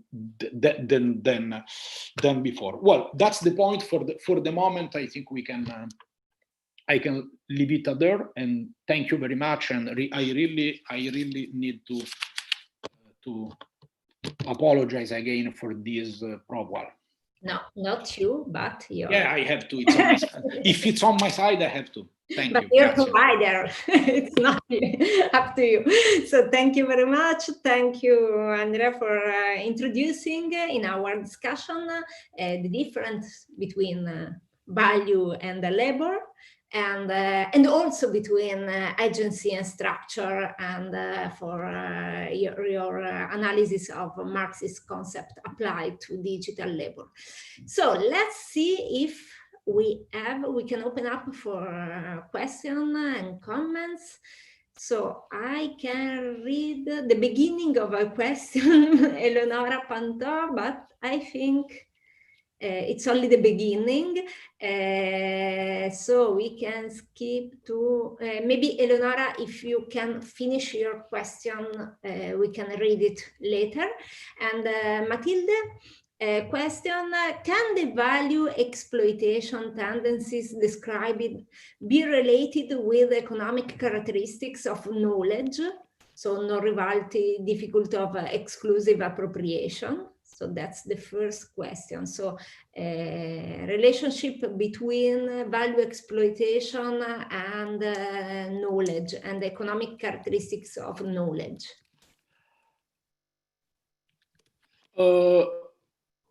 yes, for sure, and I guess on both sides. Obviously, information is quite easy to appropriate because it's usually easily available. On the other hand, I think there's another point about information and cultural industries at large. The point that vocational jobs, in my opinion, are very easy to be exploited because of the motivation leading people. So for sure, I see the correlation on both sides, for sure. Okay. Next questions from University of Athens, Iraklis. Thank you very much for your very interesting presentation and the introduction of the Marxist theory in this field. In the Web 2.0 paradigm, there are any new ways of value production inside the platforms? Does their technological mediation implies only in the circulation of capital? I didn't get to the second part, sorry. Does their technological mediation implies only in the circulation of capital? Maybe it's about there are different ways of value production. I think it refers to the different ways. Yes, I was mostly talking. I would like to open my webcam, but I guess it wouldn't work. No, I was mostly talking about one side, which is the online value production and the online cultural production. Obviously, there are endless. There are digital jobs of any kind, and there are endless forms of job related to digital economy, which people perform offline, obviously. So I was talking about this. Yes, I was talking about the Web 2.0, which means user-generated contents. I don't like the label and the definition of Web 2.0, but that's another question. Okay, Eleonora clarified it was only a comment, and she was asking, your analysis reminds her about the book, The Bullshit Jobs of Graeber, and so if there is, I don't know if you know Bullshit Jobs. Yeah, I know. A few months ago, unfortunately, he passed out. We know. So I think it's good to remember him even during this conference. And it's more a comment than a question. And I don't know if you want to add something to the comment, the relationship between time, value, and. No, I read that book. I don't think it's the best part of his work, by the way. No, this bullet, this idea of people perceiving their job as basically useless. Maybe it's more related to the money, to the book about money written by Graeber. Yeah, sure, for sure, yes. They ask, maybe you can try to open your video. At your risk. Yeah, let's try. Okay, it's working. Okay. And while Jung, it's about the recent H&M fine for monitoring workers' activities outside of work. I don't know anything about this. I don't know if you know about H&M, the fashion company, apparently applies some monitoring activities to workers outside work. I don't know. I didn't know the episode. I will look for it, obviously. I have to say, I consider these two issues linked, in the sense that basically we are mostly used to consider surveillance in the sense of, well, Michel Foucault, in the biopolitical sense. In last years, it has become quite normal to consider the exploitation side and the economic side of surveillance, which is obviously a means for, I don't know, for keeping an eye on workers while they work and maybe even while they're not working. But I don't know the H&M issue, honestly. I don't know either. Maybe you can add something, Kai, and you can provide us some information, and it would be great. Would be nice. And while Renata, she says, you stressed that human work is behind technical devices and data, and that they are invisible. How does this opacity deepen the alienation? Which is the relation with alienation? Yeah. How to say? It's the same species. I don't think it's not exactly the same animal, no? In the sense that in Marx, alienation, in his very interpretation, has to do with the impossibility of a person to recognize the products of his or her own work. In this case, we are talking about a sort of more systematic practice of hiding labor. I mean, outsourcing. Jenningberg was explaining us many things about outsourcing and call center. This is the basic example of hiding work. We don't know that someone is working while, yes, someone is working. Okay, Kai is providing us some links so we can later H&M? Nice. share. Yeah, thank you so much. So we can have a look later and have more information about this. And Ida, okay, again about H&M. H&M got a fine from the data protection authorities. The company used extensive recordings of the private life circumstances to monitor workers. Okay, thank you. Thank you all. Thank you. I think that we can go back to this point with Phoebe Moore talk that's about surveillance and monitoring. So maybe Phoebe can add her analysis to this case, to this H&M case. Okay. Good. I will look for it. I didn't know. If you are right with that, I would ask a question to Andrea if we have time. But Ivana is the master of time here. Of the universe. 9 minutes. 9 minutes. Okay, yeah. No, it was actually, it will be shorter. Unfortunately, your presentation was eventful from the technical side because we had some problems. But there was an interesting part where you actually were establishing a symmetry, one might say, analytically speaking, between prices and data and time, and then there was an asymmetry between time and something else that is useful to the production of value in digital capitalism. And I was wondering if the other term of this equation is actually attention, meaning data, prices are to data what actually time is to attention. Am I getting that right, wrong, or completely out of track? And probably the fact that the sound was skippy induced me in this error. No, you have a very good point. You know, attention and economy of attention is a fundamental keyword, as you know. Technology of attention again. My point was basically, if we go back to the very classical ideas of you can find in capital, the idea that the accumulation process starts behind the scenes. It's something that, takes place on the background, is the definition in the English translation of capital. On the background means that we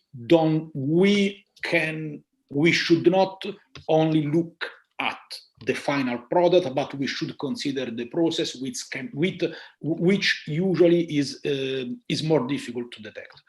Basically, this idea of time, you know what I'm talking about. You work in Paris. Basically, this is also Bourdieu's reading of Marx about time, and my position is that what Bourdieu calls capital is actually value in my interpretation. But yes, the idea is that you have time, and then you have the crystallization of time in something tradable of valuable. And obviously, I do agree with you. Attention is a fundamental aspect here in the conversion of time into something useful, let's say useful or productive, or yes. Thank you. We can use the few minutes left. I would like to ask you, if I can, to add something about one of the central points of your analysis, that about the reification of platforms. So the idea that so you use the critiques made to no, the idea of reification, yes, maybe is too emphatic a word for saying something which I find quite obvious. Well, sometimes you have some keywords which happen to become universal. No, 40 years ago it was everything about it was all about classes. Then we had identities. Then, starting with the 90s, we saw networks everywhere, and now we see platforms everywhere. My point is, well, are we sure? I mean, we are using the same concept for describing Uber and Netflix, YouTube and Airbnb. I mean, that's okay. If we stick to a basic definition of platform, yes, okay, that can work. But it's exactly the same as, I don't know, we could stick to the basic definition of media and everything is media. That's reification is, again, is too complicated a word for that. But I don't like this tendency, which is now this fashion, this way of applying the very same category to everything. I don't believe in, I believe in theory. I don't believe in that kind of general theory. Last question from Sana. Thank you for your presentation, Andrea. I'm just trying to think through how do we understand this heteromated labor that Janine was talking about before. There is the element of unpaid labor done by users and value exploited by capitalists. But how does one understand that in terms of relations or none of production between the users and the capitalists? This is the big question I was shortly mentioning. To which degree, to which extent we are, not we are able, we are even allowed to define as labor the activity of a person, I don't know, commenting a video on YouTube. Well, this is a real problem. Unlike the free economy, unlike some ideas about data, unlike the universal spread of platform as a main concept. This is a real problem. It's a political problem because how to organize people working for free, but it's also a theoretical and sociological point. To which degree are we allowed to label as labor an activity which the person carrying on this activity is not considering as labor? Yeah, this is a big issue. In my opinion, but this is the position I take based on Marx and Bourdieu, my position is that as long as it has to do with time, human time, and appropriation of human time, this, according to Marx, can be considered as labor. But I know this is questionable. This is totally questionable. Thank you very much, Andrea. I think thank you, Ivana.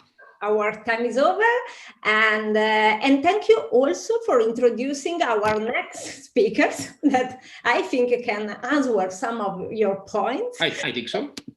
So I would like to invite here with us Nick and Ulysses, if you are there, maybe Yes. Okay, welcome. And I cannot see Nick, but yes, I don't see Nick, and I just sent him a text message and an email. Hopefully, he'll be joining us soon. Okay, perfect. Maybe I can start introducing you, and then.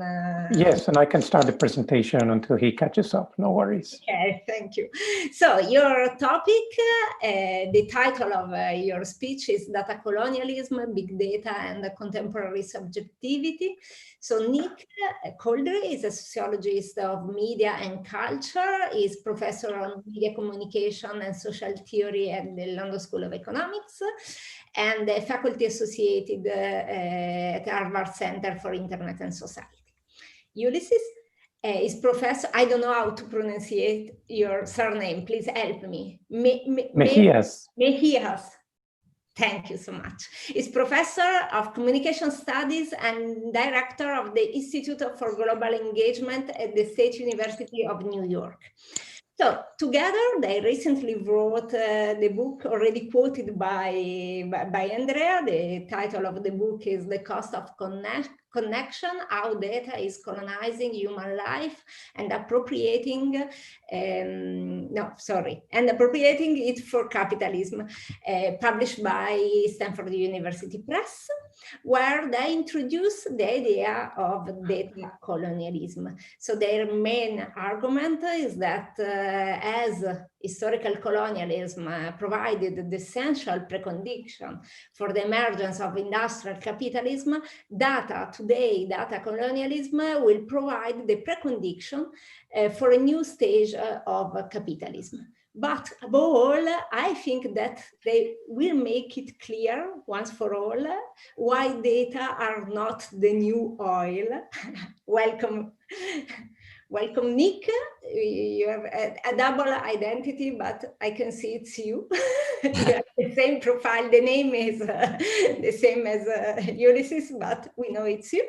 So welcome, and please, the floor is yours. You can start your presentation. Thank you. I'm going to share my screen now, Nick. Thank you very much.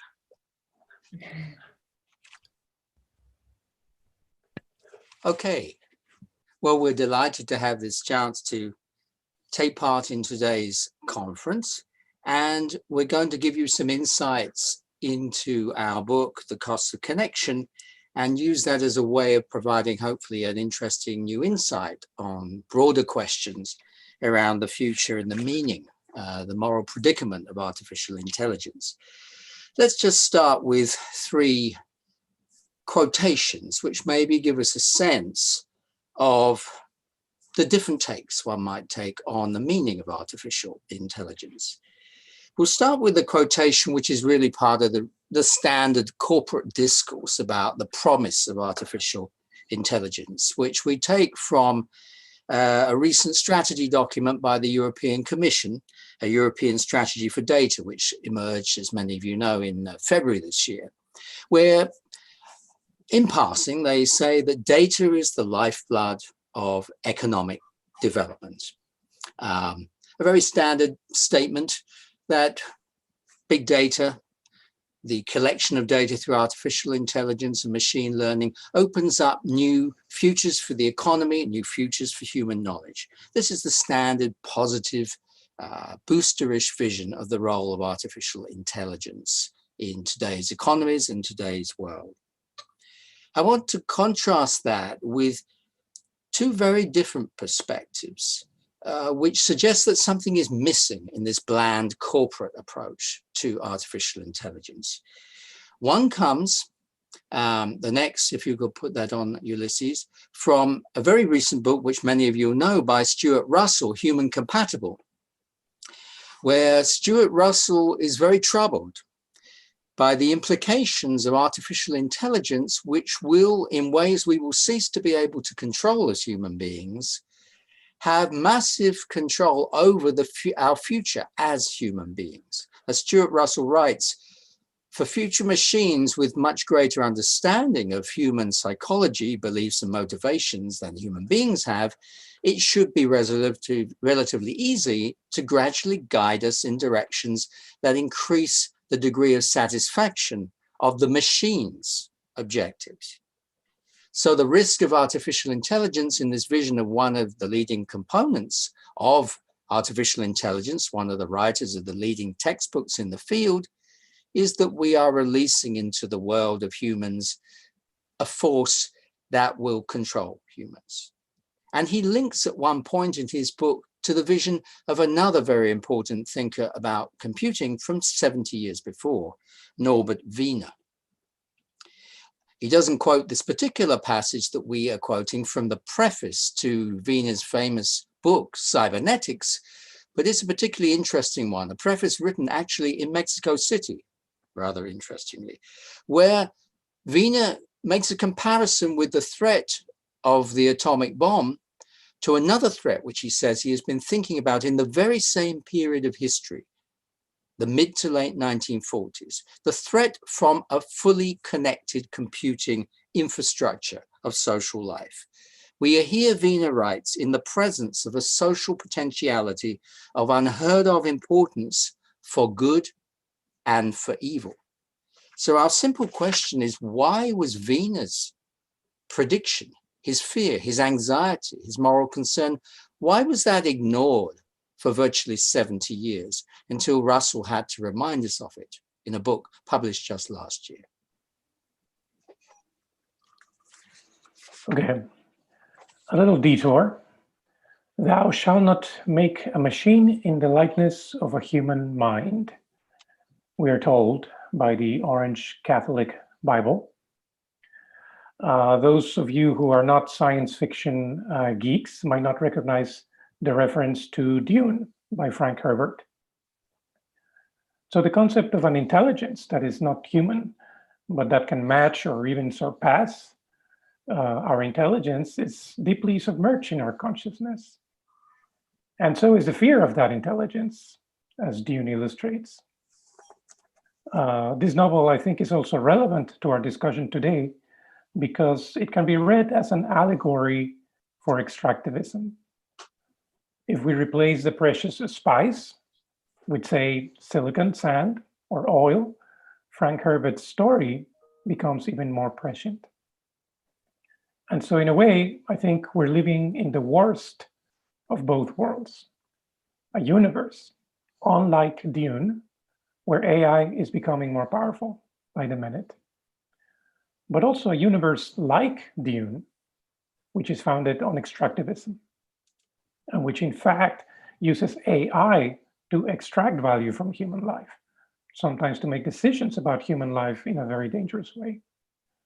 So our own approach for unboxing AI then is not to look into the imagined futures of science fiction, but into the historical past of colonialism, to try to articulate a transhistorical analytical framework for understanding how data, like spice in Dune, has become, as the quote Nick just referred to, the lifeblood of economic development. So that's the context in which we want to run through with you the central thesis of our book, The Costs of Connection, and why we think a colonial frame is helpful here for answering this fundamental question of our book, which very simply is, what is going on with data? How should we frame the countless new and not so new developments with data in business and government, in society and in daily life, in each of our lives? Developments that for sure have been accelerated by the fact that all of us more and more are living through platforms, through our computers in the midst of a global pandemic.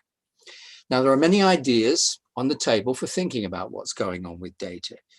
Most of those focus on the idea that it is a new form or stage of capitalism, a digital capitalism, informational capitalism, platform capitalism, most famously surveillance capitalism, Shoshana Zuboff's proposal, or a data capitalism. But in our book, we ask, is it something potentially even larger that's going on with data today? Could it potentially be something truly momentous in world history, a new phase in the relations between colonialism and capitalism? Now, we get hints of this possibility in the business cliches of recent years. For example, as in the image on the screen, from the front cover of The Economist magazine from May 2017, the idea that data is the new oil, oil being a classic colonial resource. You might think this is just a harmless metaphor. Or is this phrase, data is the new oil, is it precisely the cover for a genuinely new reality that deserves the name colonialism, but whose actual workings must be disguised if at all possible? Now, this possibility that there might be something deeper involved in a colonial framing to what's going on with data emerged by chance in the Cambridge Analytica scandal from 2.5 years ago. Cambridge Analytica, of course, a small company that was able to use Facebook-generated data to draw up psychological profiles of hundreds of thousands of Facebook users, and through that target them with political propaganda. And the key insider who broke the scandal was Christopher Wiley, and a few weeks after he did so, he was asked about Cambridge Analytica's attempts to influence politics in India. And he said on Twitter, "This is what modern colonialism looks like." So the question is, what could that actually mean? A central point in an argument, actually, is that this is not just a metaphor. We are using the word colonialism very intentionally, not metaphorically, but to describe an emerging reality. We are essentially talking about a new phase in the relations between colonialism and capitalism, what we call data colonialism. We are arguing that this emerging phase is preparing the ground for a new mode of capitalist production. Just like colonialism, for instance, prepared the ground for industrial capitalism, plantations and haciendas giving way and financing, in fact, factories. Data colonialism is coexisting at the same time with the inequalities created during colonialism. Obviously, those haven't gone away. So we still have the legacy of underdevelopment, of racism and violence, which is deeply continuous with the goals of historic colonialism. Now, are we suggesting that we can expect, therefore, to see the same level of physical violence that we associate with colonialism? No, we're not making here a one-to-one comparison. But we are saying that the impact of the social change is comparable. We're talking about different means, perhaps, but similar ends. So let me now give you then the official definition of data capitalism. In the book, we say that it is an emerging order for the appropriation of human life so that data can be continuously extracted from it for profit. Now, to understand this definition, we need to also understand the difference between colonialism and coloniality, which is a concept that the Peruvian sociologist Aníbal Quijano developed. And his idea is that, okay, let's assume that colonialism is over. Of course, it depends who you ask. Perhaps our friends in Puerto Rico might not agree that colonialism is over, but by and large, there are no more colonies. But Quijano's point was that the legacy of colonialism continues to shape our world, continues to shape power relations, race relations, even the way we construct knowledge. So we are saying that there are, in fact, important differences. Historic colonialism had different modes, intensities, it had different scales and contexts. But we are saying that there is a very important and clear similarity between historic colonialism and data colonialism, and that is its historical function. The historical function is the same, and that function is to dispossess. The old colonialism grabbed land, the new one grabs us, our social lives, through the medium of data. So how is this new order being justified? One of the reasons it is very effective, this new order, is because the new rationalities are based on old rationalities. Whether those are economic or legal or technological rationalities that we use today, they have a deep colonial past. Let's start, for instance, with cheap nature. In order to colonize the world, nature had to be framed as cheap. It was, in other words, abundant. It was free. From a legal perspective, that land was without owner. That nature, it did not have an owner, at least a civilized owner, right? That was the whole point of colonialism. So we have the concept of terra nullius, no man's land. The idea that the colonizer could arrive at a new territory and just take that land because it didn't belong to anyone. The next step in this progression from cheap nature, we go to cheap labor. In colonialism, some human beings, and this was mostly determined by race, were supposed to provide the labor required to transform nature into wealth. So the exploitation and the abuse that followed were framed as a form of social progress. We were told it was for the good of humanity. We now sort of circle back to that progression, going from cheap nature to cheap labor to now cheap data. And cheap data has some of the same extractive rationalities that we see with nature and labor. It is said to be abundant. It is said to have no owner, at least in aggregate form. You and I produce data, but in order to someone to do something with it, it needs to be processed by a corporation with advanced technology. Our only job is to generate it. And we are told that this is what progress looks like. This is what it looks like. But what do we gain by looking at things this way?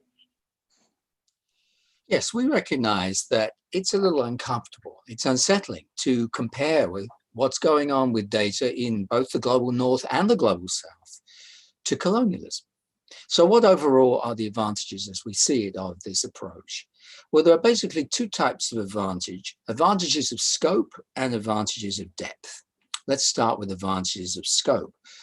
A colonial approach to what's happening with data means understanding it in terms of not just the past 40 years, but the past 500 years. And it also means looking far into the future, not just looking at what is going on with data today. It means seeing data today as a new form, new historical form of resource extraction that could build the platform, the basis for a new capitalism some decades in the future, just as the original colonialism led 2 centuries later to what we now know as capitalism. A colonial approach also widens our sense of the scope of the range of things that are going on with data today. Of course, we're talking about social media platforms where most of the debate is focused, but there are many other aspects to data colonialism than that. There is the massive widening of surveillance, the surveillance of all types of work and activity in today's economy, particularly the increasing surveillance of low status work, which of course many of you know a great deal about in this conference. The rise of the gig economy to create new forms of the extraction of value from labor across platforms which are based exclusively in the extraction and management of data. The emergence across the economy for 3 or 4 decades of logistics as ways, of course, yes, of tracking objects. We all want our Amazon package to arrive on time, but of course, at the very same time, tracking the people who move the objects. And then finally, and perhaps most neglected of all in discussions about social media platforms, there's the rise of internal corporate data as of a transformation of corporations' relationship to the world of human life. IBM, in its 2016 annual report, said that it wasn't worried about not being called one of the world's great big tech companies because it didn't have a social media platform. Its response was that 80% of the world's most valuable data is internal to corporations. And of course, what's internal to a corporation is itself being transformed by the way we are extracting data. So if I own a smart fridge, the internal details, if you like, of my milk consumption suddenly become internal as well to the corporation that provided the smart fridge that is tracking the ins and outs of my fridge. Let's turn then to the advantage of depth from a colonial perspective, because the colonial approach also deepens our sense of what is being achieved socially through what happens with data. We argue in the book that what's being achieved is a new social order, emerging forms of dependency on technology and platforms, emerging new forms of governing human beings, all of them based on values, if you like, values of convenience, customization, what's often called by marketers personalization, all of this achieving further social ends of intensifying discrimination, reinforcing, of course, older inequalities of class, gender, and race, as Sophia Noble, Ruha Benjamin, Virginia Eubanks, and many others have shown. And then finally, perhaps the most deep advantage of a colonial approach is to enable us to see a continuity that we would otherwise miss. A continuity in the rhetoric around big data, tech for public health, AI for social good, and so on, of the West's long-term attempt to impose one single version of rationality on the world. In this, we see not only a new stage of that rhetoric, but a fundamental continuation, the entanglements of power with knowledge, of power with rationality that have been at the core of the very idea and the practices of modernity since the beginning. Entanglements that are also, of course, at the core of colonialism and of critiques of colonialism through the notion, as Ulysses just mentioned it, of coloniality. To understand what's going on with data, we also need to draw creatively on the best theories for understanding capitalism. As we said, what we're looking at is the entanglement of colonialism and capitalism in what's going on with data. Because what's happening with data is part of the ongoing relations. And that means going back to Marx himself, the greatest theorist of capitalism.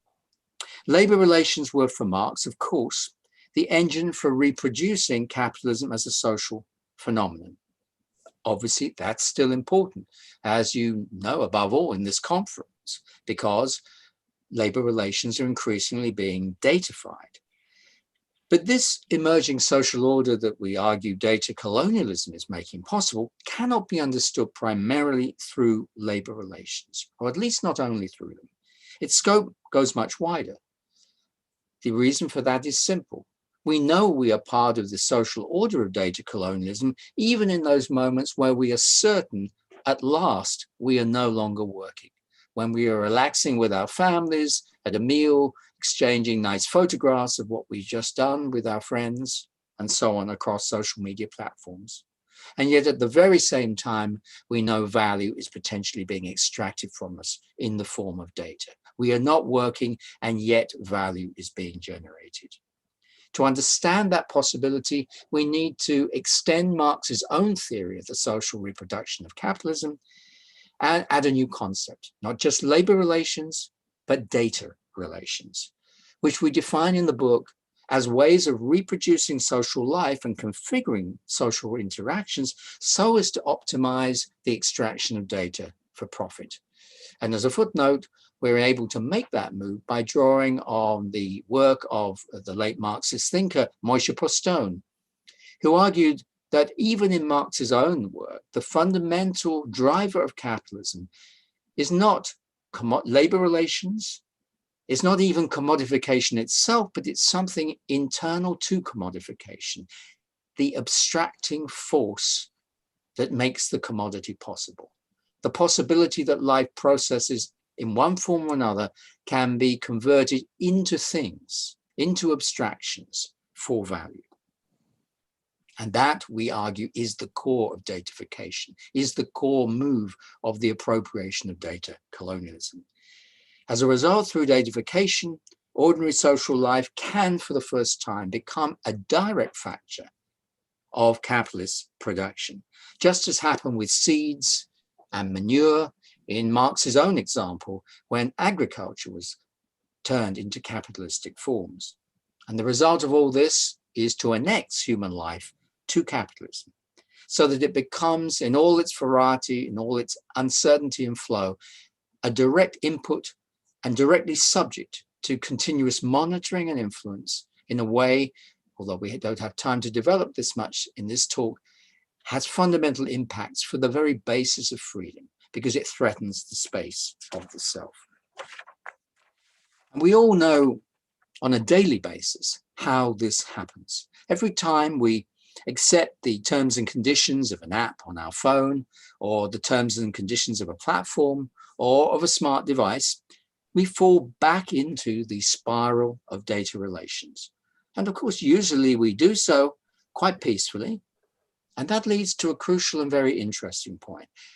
Many of you may be thinking, this is the big difference, isn't it? Surely from historical colonialism. Where is the brutal physical violence that we know was part of historical colonialism? Where is that violence?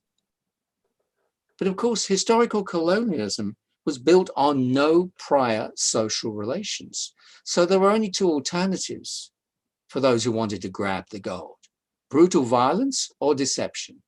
And of course, they used both. But today's new mode of colonialism, if that is what it is, and that's the core proposal of our book, data colonialism builds on 2 centuries of us getting used to capitalist social relations. So just to tweak in the background legal terms and conditions which govern the operation of our phones is enough to change our relations to the stuff of our lives. No physical violence necessary.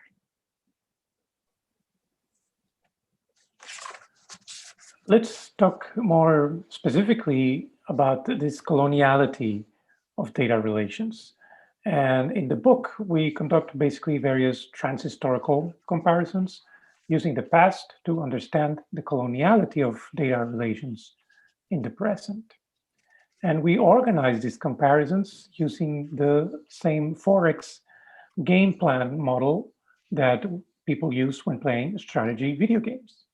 That 4X model consists of explore, expand, exploit, and exterminate.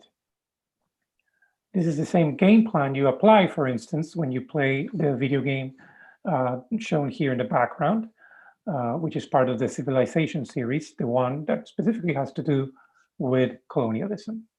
In this game, you can choose to play the Spanish, the British, the Dutch, or the French. Of course, the natives and their lands are all controlled by the computer because they're not players in the true sense of the word. And you are supposed to apply these strategies, obviously, to win the game, to conquer the world. Now, we don't have time to explore each one of these 4 modalities, so let's just quickly focus on 2. Let's start with explore. And here what I want to do is compare 2 documents. The first one is Google's terms of service for Chrome. In case you, like most of us, have not read these terms of service, here's in part what they say. When you install Chrome, you give Google a perpetual, irrevocable, worldwide, royalty-free, and non-exclusive license to reproduce, adapt, modify, translate, publish, publicly perform, publicly display, and distribute any content which you submit, post, or display on or through the services. That's what we are agreeing to when we install Chrome. I want to compare this to another document from colonialism called the requerimiento, which would translate to something like the demand or the requirement. This is a document that Spanish conquistadors used to read when arriving to conquer new lands, new villages.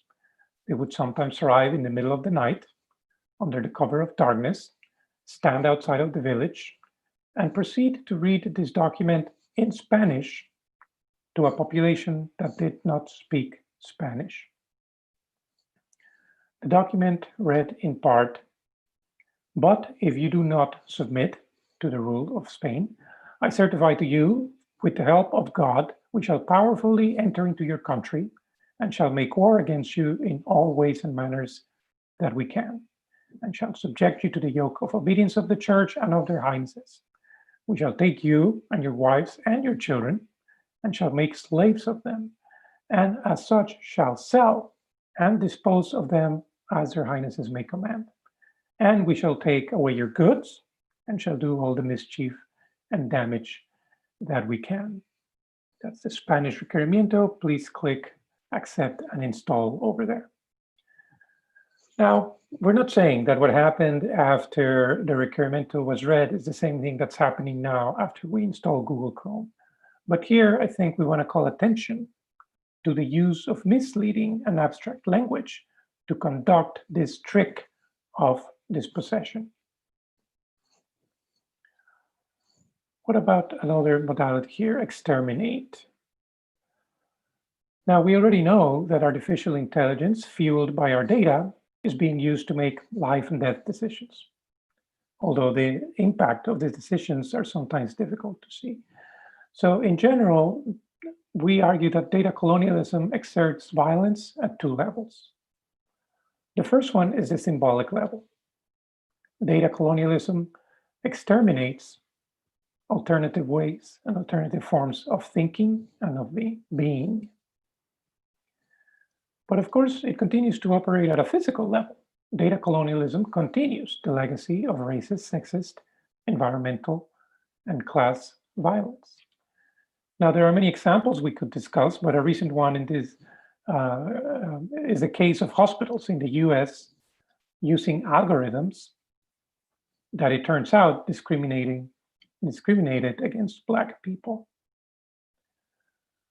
This is a clear example of violence at the physical level, targeting populations that have been targeted through colonialism and capitalism. But it is also an example of symbolic violence, hospitals thinking that they have to adopt this technology as a way to survive or to improve efficiencies or profits. So to wrap things up, we recognize that these are complex problems and we do want to offer some solutions, perhaps, or at least hint at where solutions may lie. The first thing we need to realize is that this is a multifaceted problem, which amalgamates 500 years of injustices. So one-track approaches are not going to work. Yes, we need to continue to push our governments to regulate these industries. Yes, perhaps we can opt out of different platforms. I don't use Facebook and I feel very sanctimonious about it, but by itself, what is this going to accomplish? Which is why more broadly, we have to decolonize data by reclaiming space and time. The space colonized perhaps by surveillance cameras, digital assistants, which have entered into our kitchens and our bedrooms, and the time colonized by the screens and how much time we spend in front of them.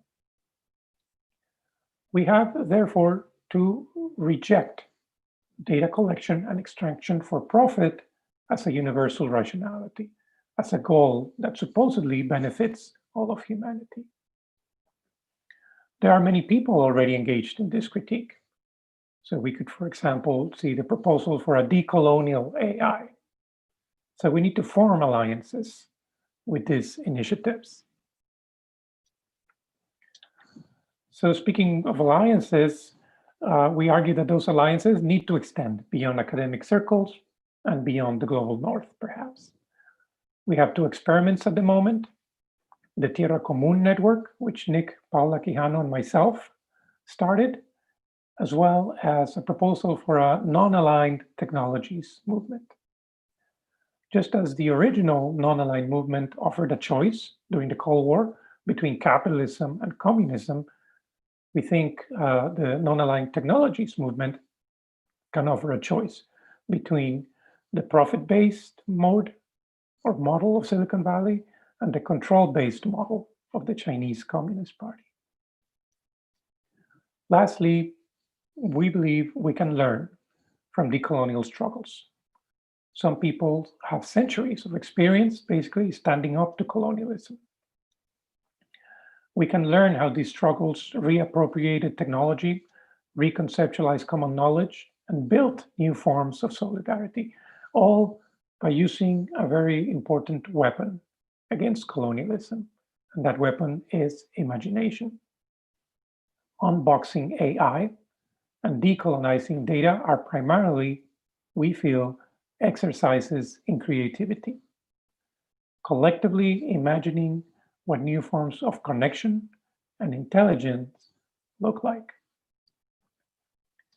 this point, we would like to stop and have some discussion with you, but we do want to make a quick sales pitch and point out that there is a discount code for the book here. Thank you very much.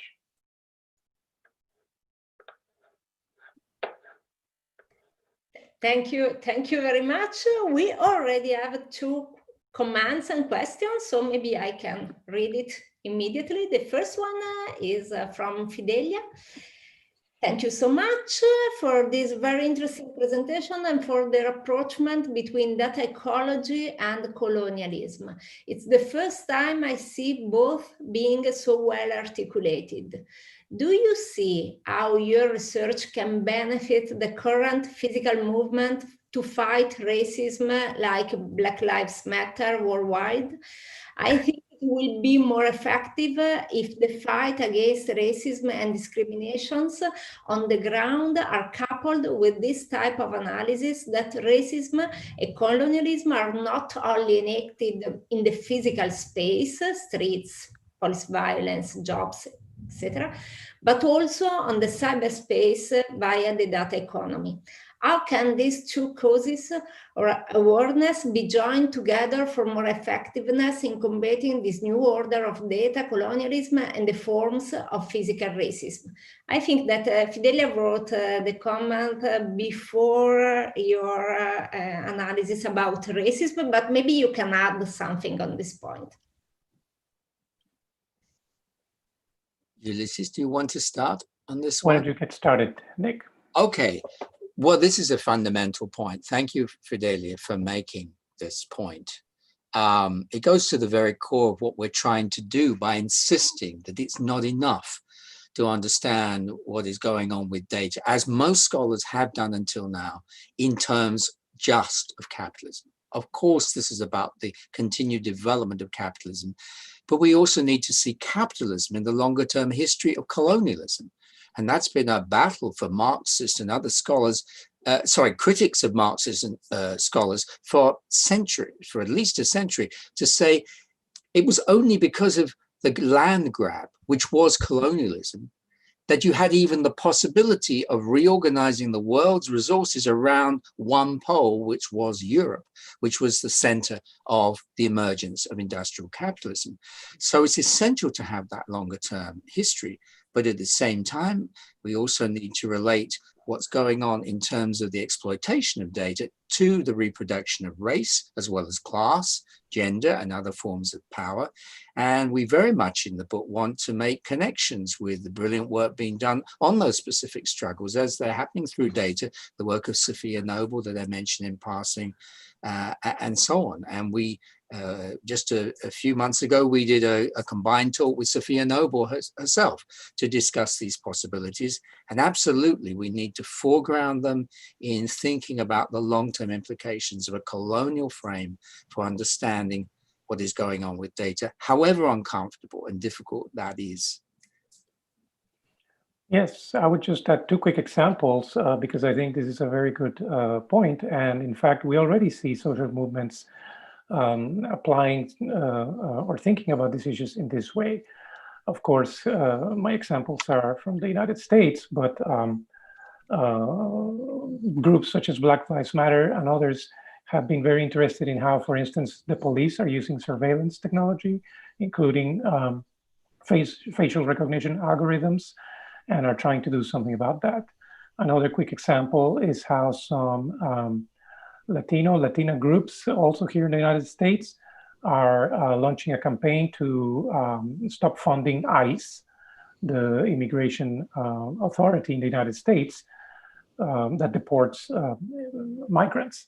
So there's a campaign trying to raise awareness to the fact that the technology that is being used by the government, supplied by some of the corporations that we all know and have heard about, that this is not, trying to bring awareness to the moral, ethical issues surrounding that. So I think we're starting to see, of course, this very intentional application of these ideas.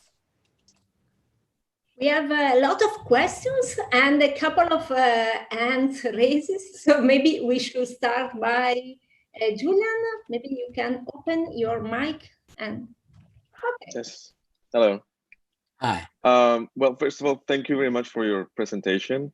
So I'm Julian, I'm a PhD student at the University of Toronto, and we have a reading group among the PhD students. And the first book that we discussed this year was The Costs of Connection a couple of weeks ago. And one of the passages that drove a lot of the discussion among our students was about the vision for the future in the book near the end. Especially this passage that I'm going to quote that says, that your vision is a vision that rejects a rationality that claims to bind all subjects into a universal grid of monitoring and categorization, and instead views information and data as a resource whose value can be sustained only if locally negotiated, managed, and controlled. So my question for you is, what is the place in this vision for the future of universal frameworks such as the Universal Declaration of Human Rights, for example? Should we change it? Should it evolve in this vision of locally managed and discussed framework? Thank you. That's a great question.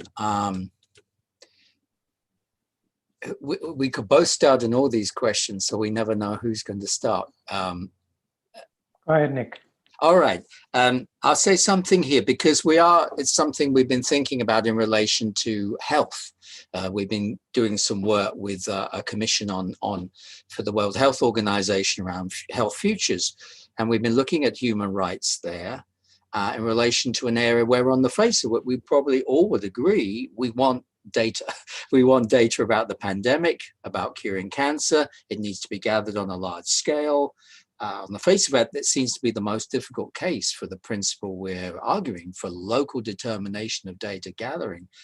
And yet, the fundamental point here is that whether there might be cases or not where we would devolve to governments the gathering of data to save us from a deadly disease, governments only get their legitimacy from the idea that each human being has a right to, which must be respected in the process of government, the basis of the human rights structure.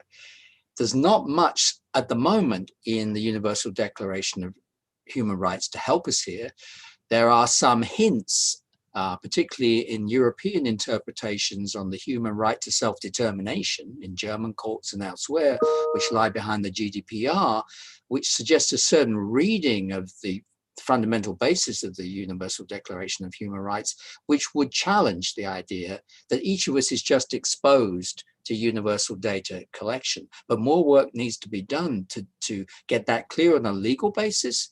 And also, as the people working on this health commission in Geneva are arguing, to get the large-scale authorities such as the UN, the UNDP, and so on, to pay attention to this fundamental issues of human rights in relation to data and the very positive rhetoric around big data gathering. That has not been happening until perhaps one or two signs in the past few months that for the very first time, those international organizations are starting to see the danger here. So you raise a really fundamental practical and political point where we must connect the intellectual discourse that we share as academics with very practical outcomes. And that's what we're sort of beginning, we hope in some way to contribute to right now. So thank you for raising that. It's a great point. And I would just say that, yes, capitalism and colonialism are global phenomena, and in some ways they require global responses. We are not against, conceptualizing solutions that universalize in the sense that they bring together different perspectives. I think the difference is that with colonialism and capitalism, it is a universal rationality that subsumes and tries to eliminate difference and tries to impose one rationality, one model of rationality that we all must subscribe to. So when we think, for instance, about proposals like the non-aligned technologies movement, I think that's what we're trying to get at. Not one solution that fits all problems, but a way to bring different voices, different experiences to talk about what it means to be at the receiving end of this form of colonialism. I will read two more questions. I try to couple them because there are a lot. So the first one, Yanni, I very much appreciate the argument and agree it has an important explanatory as well as explorative exploratory power. I wonder, however, how you conceptualize extracted data which is not monetized or for profit, as well as open source movement, open source in terms of software as well as access to data. So that's the first question. The second one, different, but I think they can go together. Thank you for your inspiring presentation. Do you perceive the colonialism in the digital space in the sense that is not pinpointed only in the physical world, but also in different digital localities? For example, can we speak about the digital colonies that are created by Amazon Mechanical Turk platforms? Different but related questions.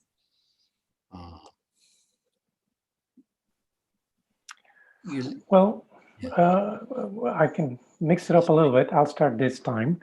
Yes. Yes, I think in our argument we are saying we are not saying that we're against all data. Our definition of data colonialism very specifically says that it's the extraction of data for profit. So, in general terms, we don't have a problem with you collecting weather data in your town. I mean, all of that is information. And of course, we're not against the use and collection of information.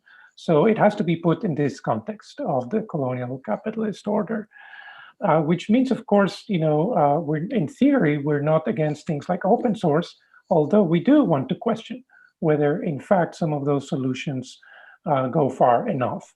At the end of the day, also open source software can be co-opted by corporations, and it can extract data just as non-open software can do. And maybe Nick can speak a little bit more about that. But as far as the second question, I think, again, we're not specifically talking about colonialism in a geographic spatial manner, although it's interesting to see, yes, it's not a very clear north-south divide. We do have to look at the warehouses within the north, and we do have to look at the corporate headquarters in the south. So it's much more distributed. And we also have to consider the psychological, intellectual dimensions of colonialism, because after all, colonialism also colonized minds, not just bodies. And that's why we mentioned imagination, because sometimes when it was not possible to resist colonialism with the body, sometimes it was only possible to resist it with the mind. So whether we're talking about geographic spaces, psychological spaces, we're trying to encompass all of that. Just to add very briefly, because I know there are lots of questions. Yes, on Jan's question, open source platforms isn't for us the core here, because it's perfectly possible to have open source programs for exploitation. There's no reason, there's no contradiction there whatsoever. We build this hope into open source, but actually there's no reason to deal with the effects, which is what we're concerned with in this book. So that's why, sadly, we don't think making things open source, just as Google does, is any way helping the power relations here. Heraclis's question is a really interesting one. I won't add to what Ulysses said about particular examples of colonies, if you like, but you're raising a very interesting general question about what we're doing historically here in this theory. Because we're only looking at the very beginnings of data colonialism, we don't have a crystal ball. We don't know what the data colonies of the future will look like. They're just being formed right now.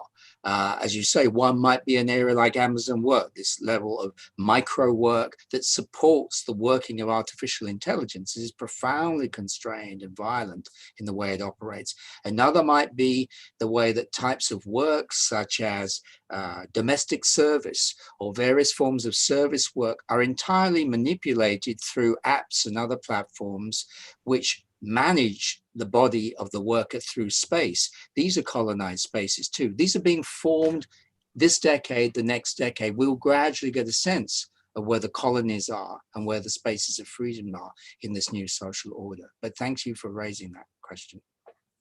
Thank you. I think that Davide Arcidiacono want to speak. Please open your, okay. Good evening to everybody, and thank you for this enlightening speech.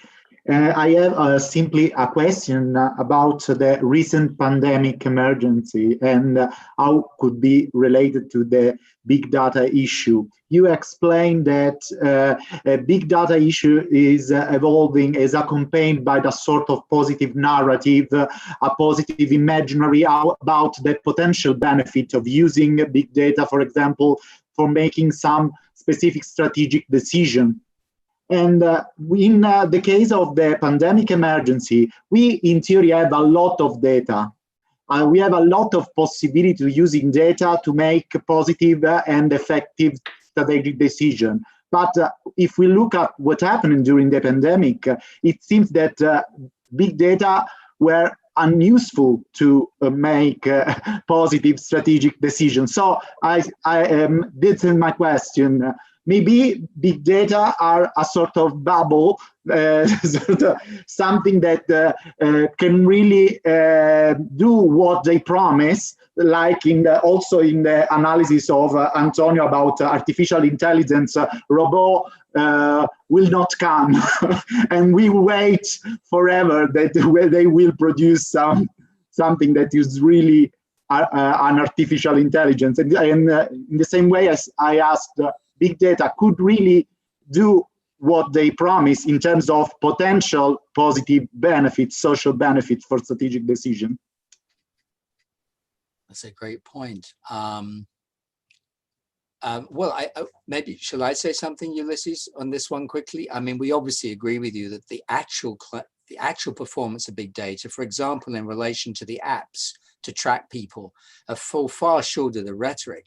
But that again is part of our point, that as with colonialism itself, the reality on the ground was extremely messy and confused, and there were many things going on. But the rhetoric that here was a superior knowledge, a civilizing force that had the right to just get exposure to the world's resources, was much more powerful than the knowledge of the messiness. And it won, of course. And we've seen that in the relation of the rolling out of the apps and so on. And I'll send a link in a moment, but João Magalhães, who worked with us a lot as my assistant in helping with the research for the book, he and I wrote a piece which came out in Jacobin a few months ago about how the pandemic is enabling big tech platforms to position themselves as the bringers of social change, as social reform for governments, doing government's work. Again, there isn't a basis in rationality for this, but it is an extremely powerful rhetoric. And so you raised a really important part of the bigger change that's developing here. I'll send a link in a moment when I can find it. Thank you for that. And I would just say, to add to that, yes, of course, we're being told that these are difficult times of emergency, so stop complaining about privacy and install the tracking app. At the same time, we have to remember what happens during periods of emergency when we're told we have to accept new conditions, and those continue to haunt us for a long period of time, 9/11 being the great example, right? We were told because of terrorism and security, now you have to put up with all of these measures. They're still with us so many years later. And of course, again, many of these emergency measures, in many times throughout colonial history, target specific groups. So 9/11, it was about targeting Muslims. Maybe now with the pandemic, targeting certain migrant groups, because after all, they are seen as unclean, the ones that bring disease. So we can see the continuation of certain colonial narratives there as well. Two more questions. Alessandro, thank you for sharing some great ideas. I wonder if you could discuss the main differences you identify between colonialism and data extraction. In sum, what worries you in terms of stretching this comparison? And Joseph, do you agree that we need to encourage a trustworthy artificial intelligence by regulation based on ethics and human intervention, especially regarding this decision making? They are different, but A couple. Shall I do the one on trust and you do the first one? Okay. Okay. Well, so I'll do the first one. I think, yes, as we say in our slide on definition, we don't want to make a one-to-one comparison between historic colonialism and data colonialism because we are talking about different scales, different modes. The similarity that we find is in the function, and that function is to extract, to dispossess. So that is the way in which we are tracing that continuity. Colonialism and capitalism take different forms, but that extraction continues to be present. The reason I think it makes sense to talk about it using the language of colonialism is to precisely draw attention to that 500-year history. And here I think, I see it with my students all the time. When we study these things, they think colonialism ended, then capitalism arrived, and it was a more benign form. It improved things. Because now instead of slavery, you had wages. People were getting paid to do things. But what we want to do is extend that history to recognize that extraction didn't go away and it continues even in this late stage of capitalism. So in some ways, we want to, again, trace that running thread, which is extraction, and which we think the language of colonialism can be very helpful to describe it and analyze it. And moving on to the question about trust. Sorry, I lost the name of the person who asked it, but it's a good question. I saw it earlier, but it disappeared from the Q&A chat. Trust in AI. Yes, of course, in a general sense, we would like there to be trust generated in artificial intelligence, but it's a very complicated question because at the moment, there is generalized distrust in many things that are done in relation by platforms and other entities in relation to gathering data for various reasons. But at the same time, at a specific level, there's a lot of trust in when people click yes on the terms and conditions of an app. They're basically trusting that nothing really terrible will happen. Otherwise, they wouldn't click. So there's a lot of generalized trust, which isn't always based in reality. What we would like to see would be the conditions under which trust could be seriously earned and sustained based in actual, as we said before, local agreement in that the data will be gathered and used for purposes which have been locally understood and fitted with people's local goals. And they trusted that to go on, and they trusted that if it did not happen that way, they will be consulted and they would have a chance to say no and to interrupt it. I think as soon as you lay out those conditions, it's obvious we are so far from that reality in the way that artificial intelligence is being used in today's world by most forms of power, that we really need to do a lot of work before we can even begin to think practically about what would be the conditions under which we could, if you like, trust in the conditions under which trust is being extracted by particular powerful organizations, governments, and corporations. So it's a good question, but a very complicated one, I think, to unpack. We have 3 minutes left and 4 questions. So I suggest you to pick one question. If you can read them by the Q&A, you can read them. Yeah, I assume you can. So maybe you can address the question you prefer, one each of you. 1 minute for answer. Wow, this is a lot of pressure. But I was taking a quick look at Kai Sing Hong's question about things like the Digital New Deal, etc. I think those are all alternatives that deserve further exploration. We do have some concerns, for instance, about some proposals that suggest the way to solve all of this is to pay individuals for their data. And I think you have all heard proposals such as those. To me, personally, I think this is a continuation of certain neoliberal tendencies where the problem must be addressed at the individual level. And so we want to conceptualize solutions that are perhaps a bit more collective. Just as an exercise in thinking, I propose, for instance, recently what would happen if the Global South nationalizes its data. If we think of data as a resource produced by the citizens of a nation, which its use should benefit those citizens. Anyway, just quickly responding. Nick, you want to pick a question? Yes, I mean, I do want to answer David Berry's question about agency, because that is a fundamental one and we haven't touched on that, but it sort of relates to the other two for Renata and Gerald. So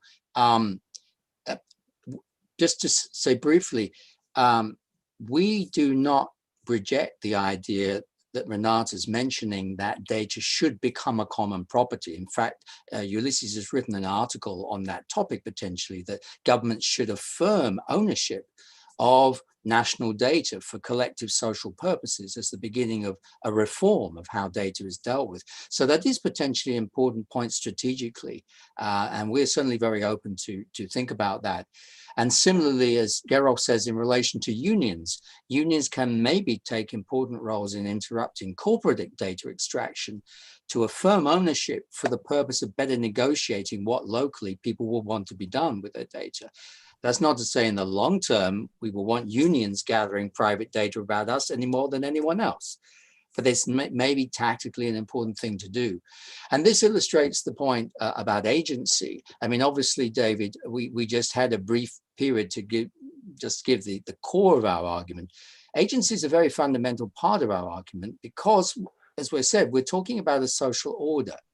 That sounds rather paradoxical because we think of orders as imposed upon us.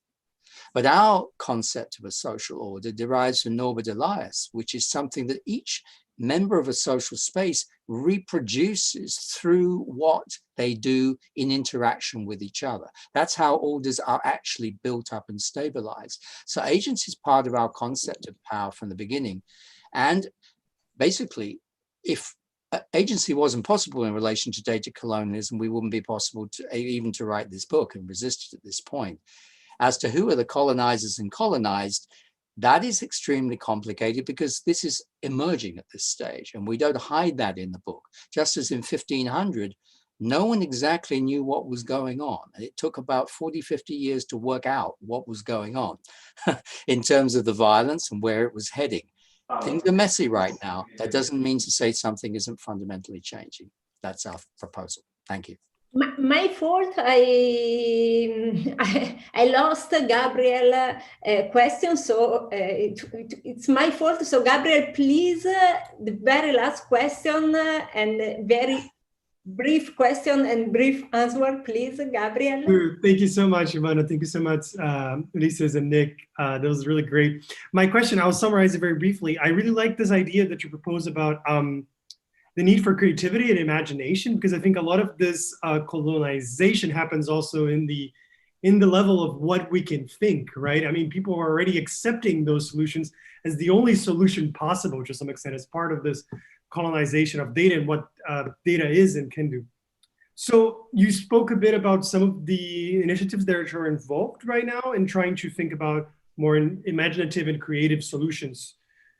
Can you talk a bit more of what were some of the problems you've been finding in those processes, and what are the hardships of trying to think beyond what basically the corporations are saying that data can do, but also what were the successes you've had so far with this attempt at being creative and getting outside of this box? Thank you so much. That's an excellent question. Very difficult to answer quickly.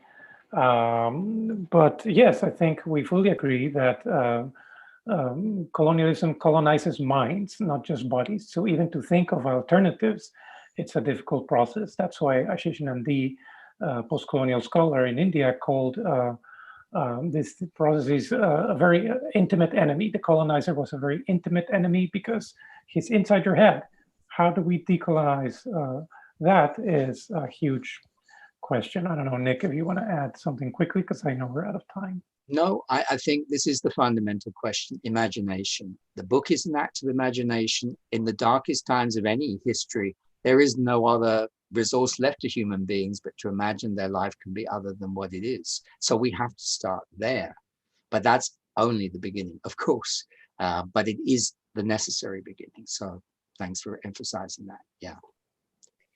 Thank you very much. I think we can collect the missing questions for the ebook, and I will add my own question, because one of the problem in being a chair is that you cannot do your job. So I will add my own question that's about fictitious commodities, Polanyian fictitious commodities. I cannot pronounce fictitious commodities. Commodities and data as a fictitious commodities, but I will write my question and add it to the ebook. So thank you very much, and stay with us, because we continue our discussion together with Phoebe Moore. So please, Phoebe, if you can join us. Okay, well, waiting for Phoebe to join us. Hi. Hi. Can you hear and see me? Hello. Welcome. Yeah. So, I want to try and get my May 68 poster in the background here. Can you see it? Yeah. For the service of the people. Yeah. Good, right? Perfect for tonight. Good. Yeah. Thank you so much. Thank you. Go ahead. What are we starting? A brief introduction, really brief. Oh, yeah. To waste time for your presentation. So, Phoebe Moore. No, go ahead. I'm gonna shut the door. Go ahead. Okay, so the talk is titled "Who Makes Artificial Intelligence? Artificial Intelligence Trainers Behind the Dream." So Phoebe is professor of the futures of work at the University of Leicester School of Business. She has been commissioned as an expert by the European Parliament Science and Technology Office, and I think that she will tell us something about that tonight. Her last book is The Quantified Self in Precarity, Work, Technology, and What Counts. And I think that today she will speak about the report she wrote for the European Parliament. So the report is Surveillance and Monitoring the Future of Work in the Digital Era. So Phoebe, the floor is yours. Just a minute, I share the screen and I share your presentation. Thank you.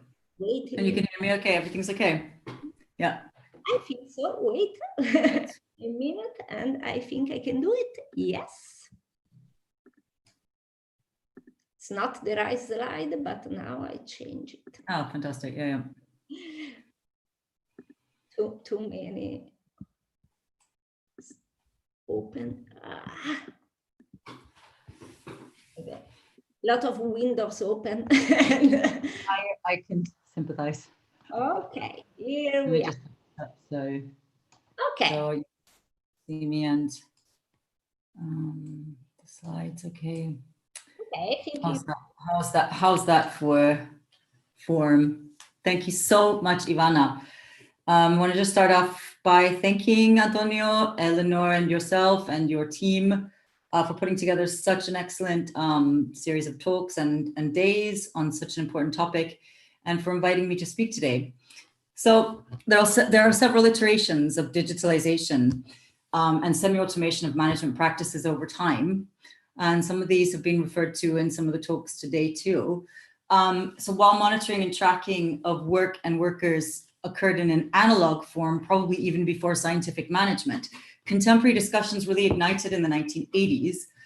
This is when computers were normalized in Western societies, in offices, in clerical bookkeeping, accounting, and call center work, whereby telephone call accounting became possible. So while simply having computers as normalized in workplaces doesn't automatically lead to worker surveillance, in 1987, 40 million US workers were seen to be subject to electronic performance monitoring. 6 million US workers were electronically monitored, and as many as 75% of large companies electronically monitored their workers. Now, during this period, women were most impacted by the transformation, and we're seeing that today there's also a dimension of women's work that is impacted, which I'll talk about a bit today. But these new forms of electronic performance monitoring in the 1980s were seen to be quite different from analog forms, as they were seen as constant, pervasive, and unblinking, as Alder talked about it in 2001, where minute-by-minute records, as US Congress published in 1987 in a fundamental report at the time, were kept. So these constant and unblinking practices are now really crystallized in the artificial intelligence at work era, but their seeming complexity has rendered these practices into a supposed black box. Now, there are several lines of force in the integration of artificial intelligence into the workplace and into EPM, electronic performance monitoring practices, which are rendered unidentifiable. And so to release a number of questions and paradoxes from their black boxes, we really need to look at what the integration of AI technologies into workplaces explicitly means for workers in so many industries today, which of course takes an increasingly important dimension given right now the rise of home working and electronic performance monitoring in that sphere. We need to be asking and looking at what the new practices of EPM via algorithm, machine learning, and AI augmented practices are. But importantly, we also need to turn to look at a new area of analysis, which is how precisely is the backbone for artificial intelligence itself developed? Who produces the data sets, and what conditions do these producers endure? You referred to them to some extent in the previous discussion, in the previous presentation. So I think this is we have a nice compatibility in our presentations and our discussions today, whereby there are all sorts of questions around who's considered a worker in data production. And in the context of AI trainers, as I've put this term in this concept, is that we're really talking about, for example, content moderators and data workers. And I'll go into this to some extent today. But first thing I want to do is if you could go to the next slide, Ivana, and thank you so much for doing these. I'm not sure if I have power to control what happens with these. So if you don't mind, I'll just simply tell you when, if that's all right, Ivana. Is that okay?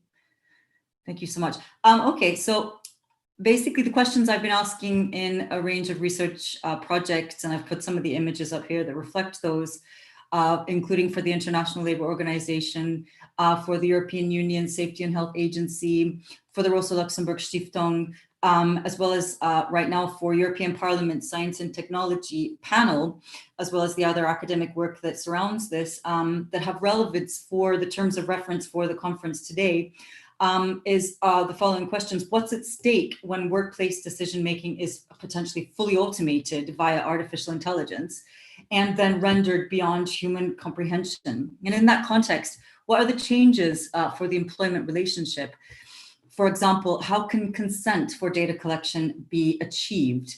How can inference that could be made, that could be applied to the kinds of data that's produced around workers' experiences and workers' activities, how can that ever be fair when reputations are at stake? Another question we need to be asking is what kinds of policies surround these shifts toward automated decision-making in the workplace? And how can these policy parameters protect workers' rights to privacy and to dignity? And then to take this to a new level entirely, again, we need to be looking more carefully at where this data is coming from, who the producers are, and what the conditions are for either their paid or their unpaid work. So then if we could look at the next slide. And moving into today's discussions, to deal with some of these questions to some extent within the time I have today, I'm going to talk specifically about a series of ideal types of workers that I've written about in my research at varying levels of abstraction and concretization, to highlight trends in social relations of production as technology is ramped up in workplaces to monitor and to surveil work. Now, research on quantified work, as I've called it, is an important body of literature where body studies meets research on quantification and digitalized labor processes.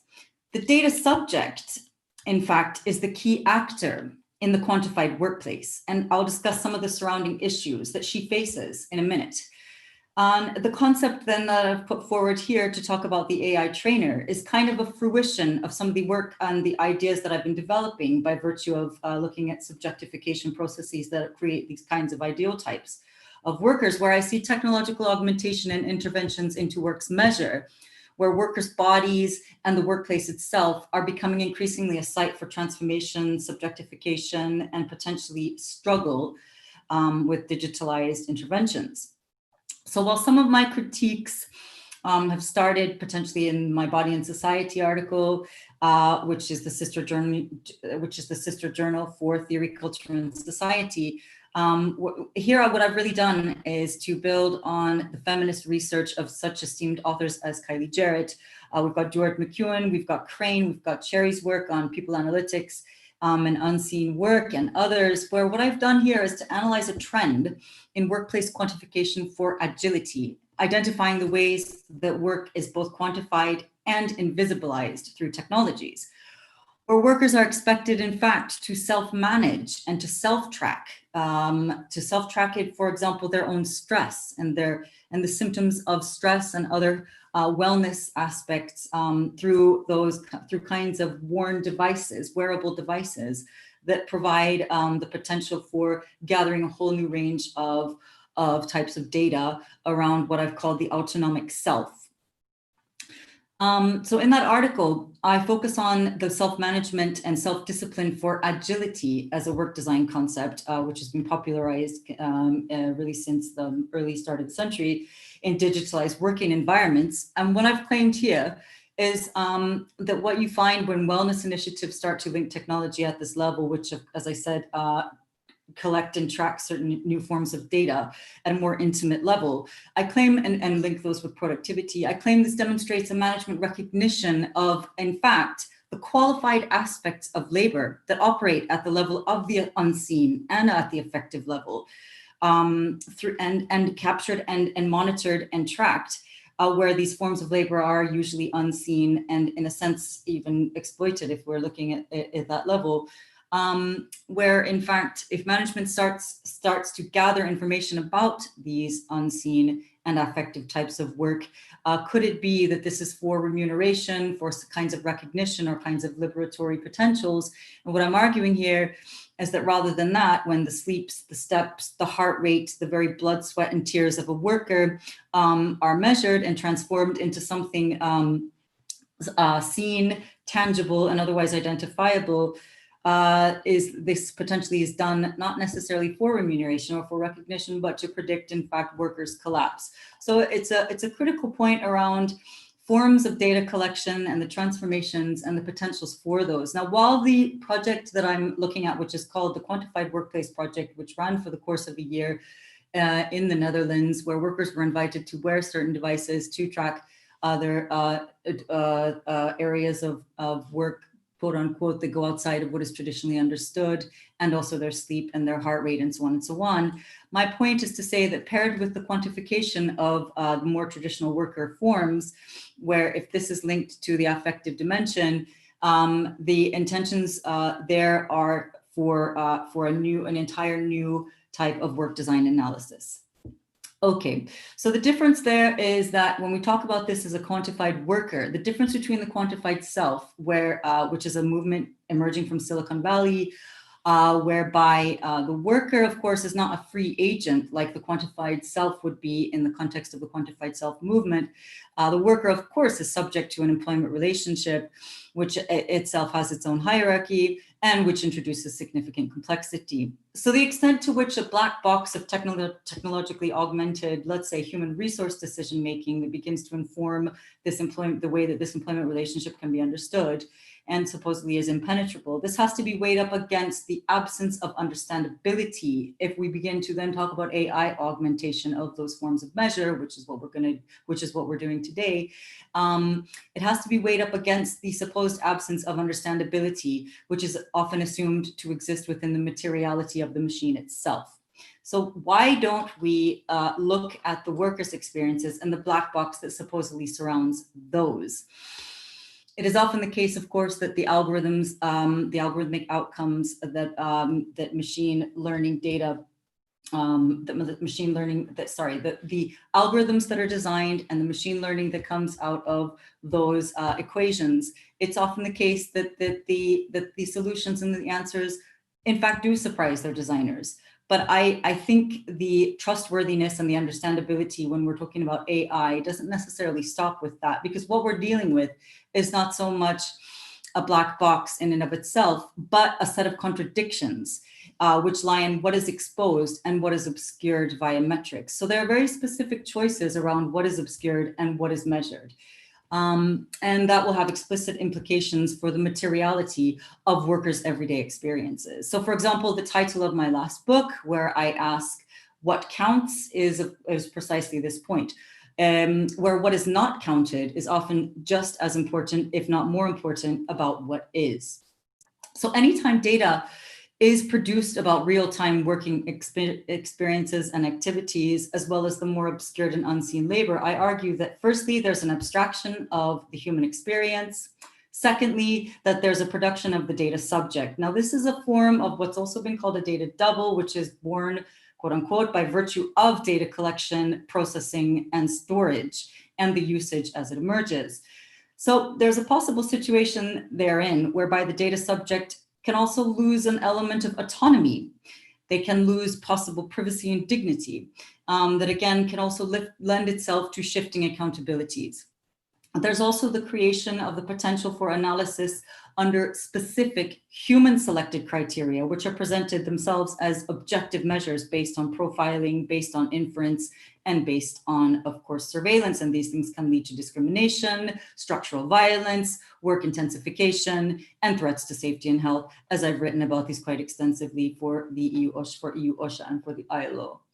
So particularly via the obfuscation of particular aspects of work, such as affective labor, preparatory labor, and the autonomic activities, which are not usually measured in digitalized employment relationships, we begin to see this mysterious new supposed data double self, or the ideal types of the kinds of workers that I'm describing them as here. If they are to be revealed from their black box, how do we do it?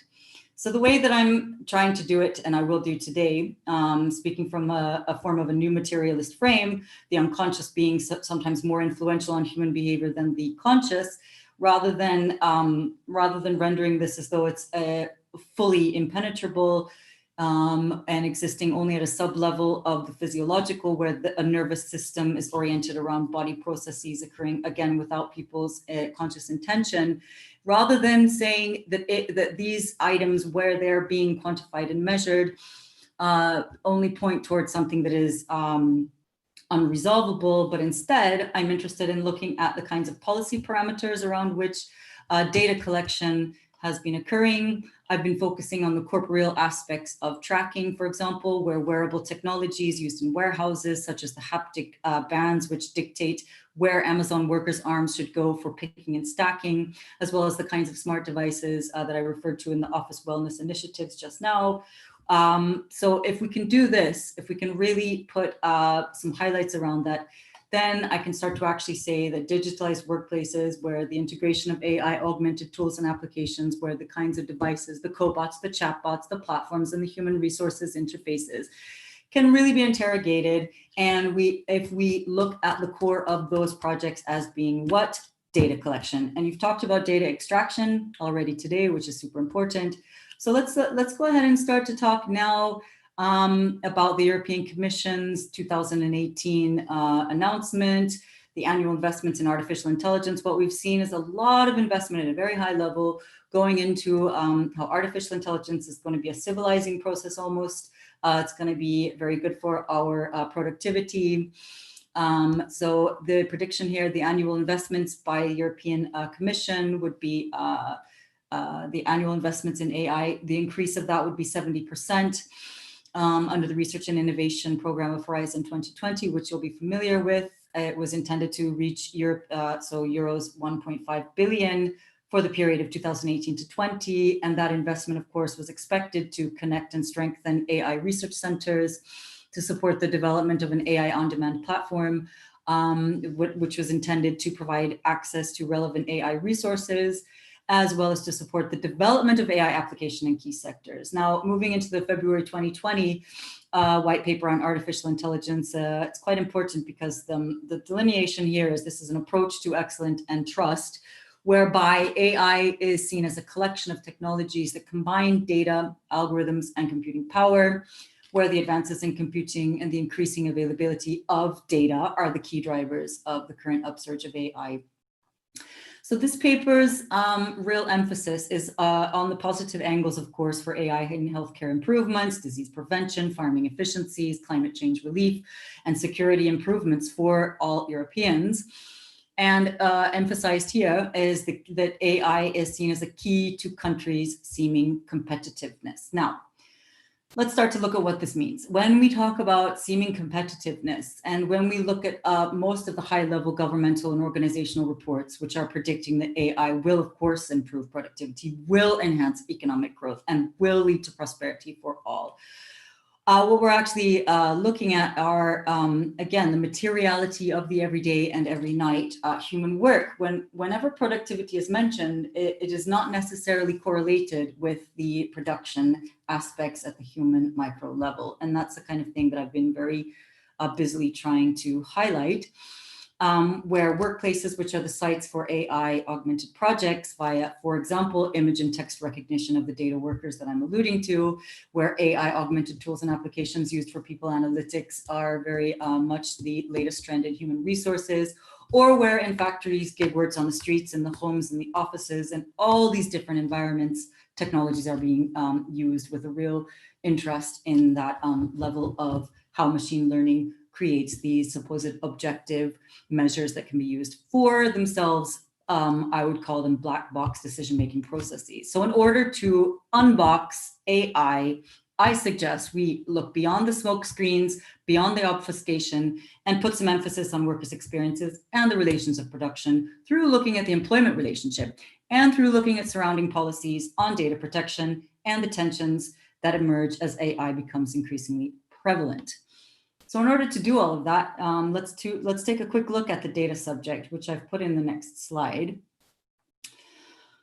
Okay, so I didn't actually mention it just yet, but I also found it very interesting that in 2019, the Council of Europe Commissioner for Human Rights made a recommendation actually called Unboxing Artificial Intelligence and the 10 Steps to Protect Human Rights, which I think is prescient for our event today. Because he indicated that ensuring the human rights are strengthened and not undermined by artificial intelligence is one of the key factors that will define the world we live in. So alongside this call for reflection, and as part of the EU's drive to invest in artificial intelligence that I've already mentioned, several projects have been funded across the region and formed. And this includes also a project oh, this is my quantified worker slide too. So I think we could even move toward, this is just some of the references that you can have a quick look at. Let's move into this next slide where I've started to outline for you the project that my own commissioned project by the European Parliament's Panel for Future of Science and Technology, as I've mentioned, called Surveillance and Monitoring the Future of Work in the Digital Era. So what I've tried to do in this large report that will be published within the next days on the Commission, on the European Parliament's site, I look specifically at data collection, processing and usage of storage of work data. And in order to do that, the first part, I have interrogated the concept of surveillance and the digitalized applications in work spaces and places, as I've called them. This includes specific areas of looking at artificial intelligence augmented tools and applications. I've looked then at the changes to the employment relationship that are made possible here due to the increased monitoring and surveillance aspects. And I also look at precisely where this is happening and how it is happening. The next section then really, what I've done is to look at the legal instruments and the policy parameters surrounding these with some emphasis on GDPR. And today, I won't take too long on it, but I'm going to look at some of the really radical, really potentially quite radical, quite interesting possibilities within GDPR, which are facilitated there by virtue of consent. In this case, I'm talking about consent and inference, which goes into the next section, which refers to the tensions in legal principles. that are revealed through looking at the collection and use of data in the workplace. And then I've been very fortunate to bring a lot of these issues to light through a series of legal country case studies from across the EU and identifying best practices where countries are, of course, required to follow GDPR. Then a series of worker cameos, as I've called them, which are interviews with workers themselves who are digitalized and in digitalized working environments to some extent, but also including workers in dentist offices, workers in a lot of different scenarios and industries to identify to what extent surveillance is impacting them today. And finally, based on my findings, I've got the full list of first principles and policy options, which I presented to the Parliament some weeks ago. Now, the GDPR, which has replaced the 1995 Data Protection Directive, and which is enforceable across the EU today, and for also for all companies who intend to work with EU companies where any data processing occurs at a large point, at a large level. Now, the GDPR is written with the individual as a focal point, and this is the data subject. This is similar to the way that the 1978 French law on freedom and information technology portrays the individual citizen and her right to privacy. Now, while this is not itself wrong, data collection operates, of course, at more levels than the discrete, and the use of it will impact people individually, as well as impact groups of all kinds, qualities, and quantities. Now, there are special categories of data that are protected within the GDPR and safeguarded. So that's race and ethnic origin, religious beliefs, political opinions, trade union memberships, biometric, genetic, and health data, and data about sexual preference and orientation. There are a range of inferences about these categories that can be made based on large groupings of data about other characteristics, which should be, I would argue, just as protected against as the special category of data for individuals are, as the special categories are. So even where data about individuals, even where this is anonymized, machine learning and ultimately AI augmented workplace activities could allow researchers, scientists, or of course a manager to make judgments about patterns as the data is parceled out. So the bigger the data set, of course, the more powerful it is. And one of the arguments I'm making in this report is that the approaches and responses to data and its collection should not be individualized, despite we have a data subject who is individualized, such as expected in a consent framework, but should also be collective. Okay, maybe we should move to the next slide where I've outlined some of the policy briefs some of the recommendations from the policy brief. Okay, so what we have here is a list of the first principles, and then of course policy options that, as I say, I took to Parliament. I can highlight some of these which have to do with prevention over detection, for example, proportionality, necessity, and transparency, collective data governance, which I've just alluded to there, and of course, data protection and first principles protections by design and default. And there are a lot of course, recommendations within this to do with how opting in and opting out clauses must have meaningful relevance for the user, who is, of course, in this case, the worker. So what does it mean to be able to meaningfully opt out when you're in the employment relationship? And that's also linked with consent, which I really want to talk about today. So I think we can look at the next slide too, if that's okay, the data subject form. So this comes out also of my legal tensions section of this report, where, for example, inference, so inferred or derived data. So what this is it's data whose exact categories are not explicitly made transparent to the data subject, but nonetheless, decisions could potentially be made and or conclusions made about individuals based on that data. So therefore, what we're finding is that inference and decisions can be made about a data subject which may or may not be entirely accurate, nor, of course, agreed or consented to by a subject, and therefore be classified as being both non-transparent as well as potentially highly discriminatory. So this can have direct and clearly unfair implications for people's, of course, workers in this context, reputations. There's no good protection against inference in EU law, but the GDPR gives the data subject the right to query inferences and that that there seem to be made about them. Reification in Article 16, erasure in Article 17, objection to processing in Article 21, and the right to contest any decision-making and profiling based on automated processes, which comes out of Article 22, number 3. But nonetheless, there are significant barriers to a data subject's rights with regard to derived and inferred data. And Watcher and Mittelstadt have written about this extensively. So should we look at consent now? This is important because the question around how informed consent can be gained. So this was being consistently part of the debates around GDPR and data collection, of course. But a lot of the GDPR is assumed to only have relevance for consumers. And of course, it does not. It also does for workers in both the public and private sector. So the concept of consent does not necessarily sit easily with the nature of relationships between workers and management for perhaps self-evident reasons. Workers in all kinds of sectors within wage labor framework rely, of course, on salaries for basic survival and may feel compelled to consent to things they may not consent to otherwise. If we look at the next slide, I've put some of the ways of talking this through.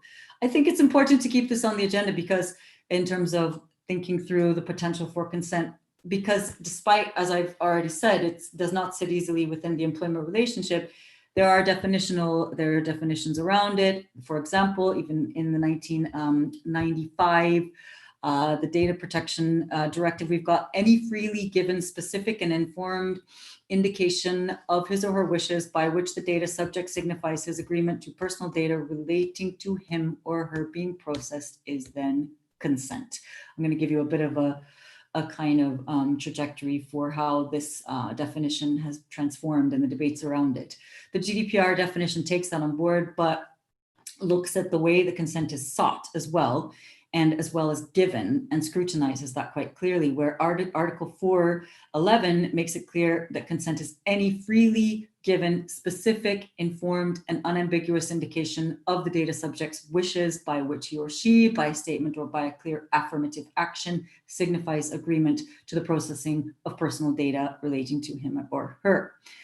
Article 7, recitals 32, 33, 42, and 43 of the GDPR also provide guidance very explicitly for the ways that the data controller, who is normally the organization or the institution which employs workers and also collects data about them, must behave in order to meet the main elements of the consent option for lawfulness, which, by the way, is the first one in the list. And I'll talk about that again in a second.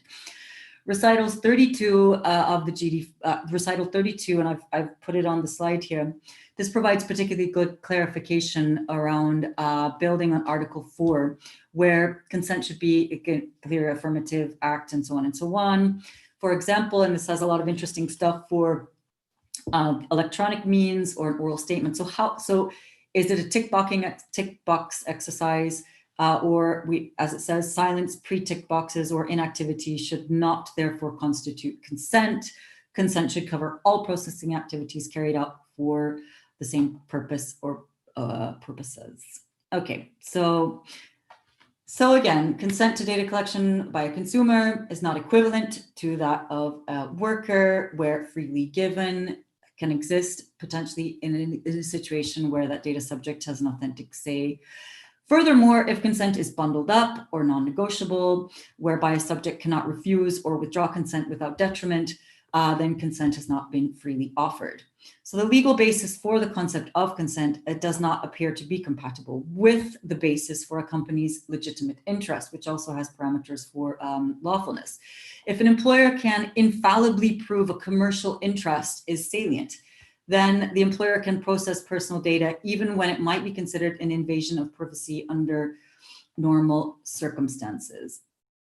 Okay, but I think what's then interesting is when we look ahead, when we look a little bit further ahead, and this is even after GDPR has been rolled out, and there are a lot of complexity around it. There's a lot of complexity around this because at points there may be too many requests for consent, so people are confused which one they're meant to respond to. The consent terms are too complex and they are too lengthy. Again, there's no feeling of real choice, consent being framed as a take it or leave it offer. So again, that opt-in, opt-out doesn't have necessarily the same relevance. a way to potentially rectify that, yes, we're on consent still, is that you've got, for example, potentially the right to change your mind. So these are some of the recommendations that are being made. So one, if you've got the right to change your mind, then potentially you could also have the right to specific expiry dates for when consent is not considered is not considered useful anymore. So providing workers with means to meaningfully withdraw consent. So there's that meaningfulness, supposedly the authentic provision of consent as well as to withdraw consent. Consent is also very rarely renewed, even if a preference might change. Okay, so how can we deal with this? So if data consent is impossible, what are some rectifications for that? Let's say transparency could have a justifiable means to deal with that. But there has been very little of any discussion held on the question of how much knowledge constitutes and how much knowledge is necessary for transparency to be fully and meaningfully determined, nor whether there's an inherent virtue or interminably successful outcome necessarily for workers where transparency is attempted. So what can then rectify that? Meaningful dialogue, intention around social protections, and of course transparency are at the top of the agenda in the way that I've put forward a policy agenda. And so there you go. So anyway, the final thing I'll say about consent is that in May 2020, and this is super important, is that recognizing the ambivalence and tension around this concept, the European Data Protection Board published an update of the Article 29 WP guidelines on consent. And what they've done with this one is to indicate that if a data subject has no real choice, feels compelled to consent, or will endure negative consequences if they do not consent, then of course consent will not be valid. But the very interesting guidelines go on page 6 when they go on to emphasize, and this is very important, it's that on page 5 actually says one of the 6 lawful bases to process personal data, but it is the first one, and the requirements here are not considered to be an additional obligation, but rather as a precondition for lawful processing. Okay, so that alongside placing obligation on the data controller, I think we have some possibility for really highlighting, really continuing that debate around consent. One of my other policy recommendations around that is to look for possibilities for collective consent. So if social dialogue is existing, if co-determination, which by the way is possible in 19 EU member states, if collective bargaining is and co-determination is actually enacted, then what we've got is along the life cycle of any data collection exercise, meaningful worker involvement, then what we could potentially identify are ways to say that that process in itself can really help us to expand an understanding and to really develop an understanding of what consent could be in a more collective frame. For example, Valerio De Stefano talks about the collective rights, which he talks about as a fundamental tool to rationalize and limit the exercise of managerial prerogatives over individual workers, as well as over the groups of workers that we're referring to.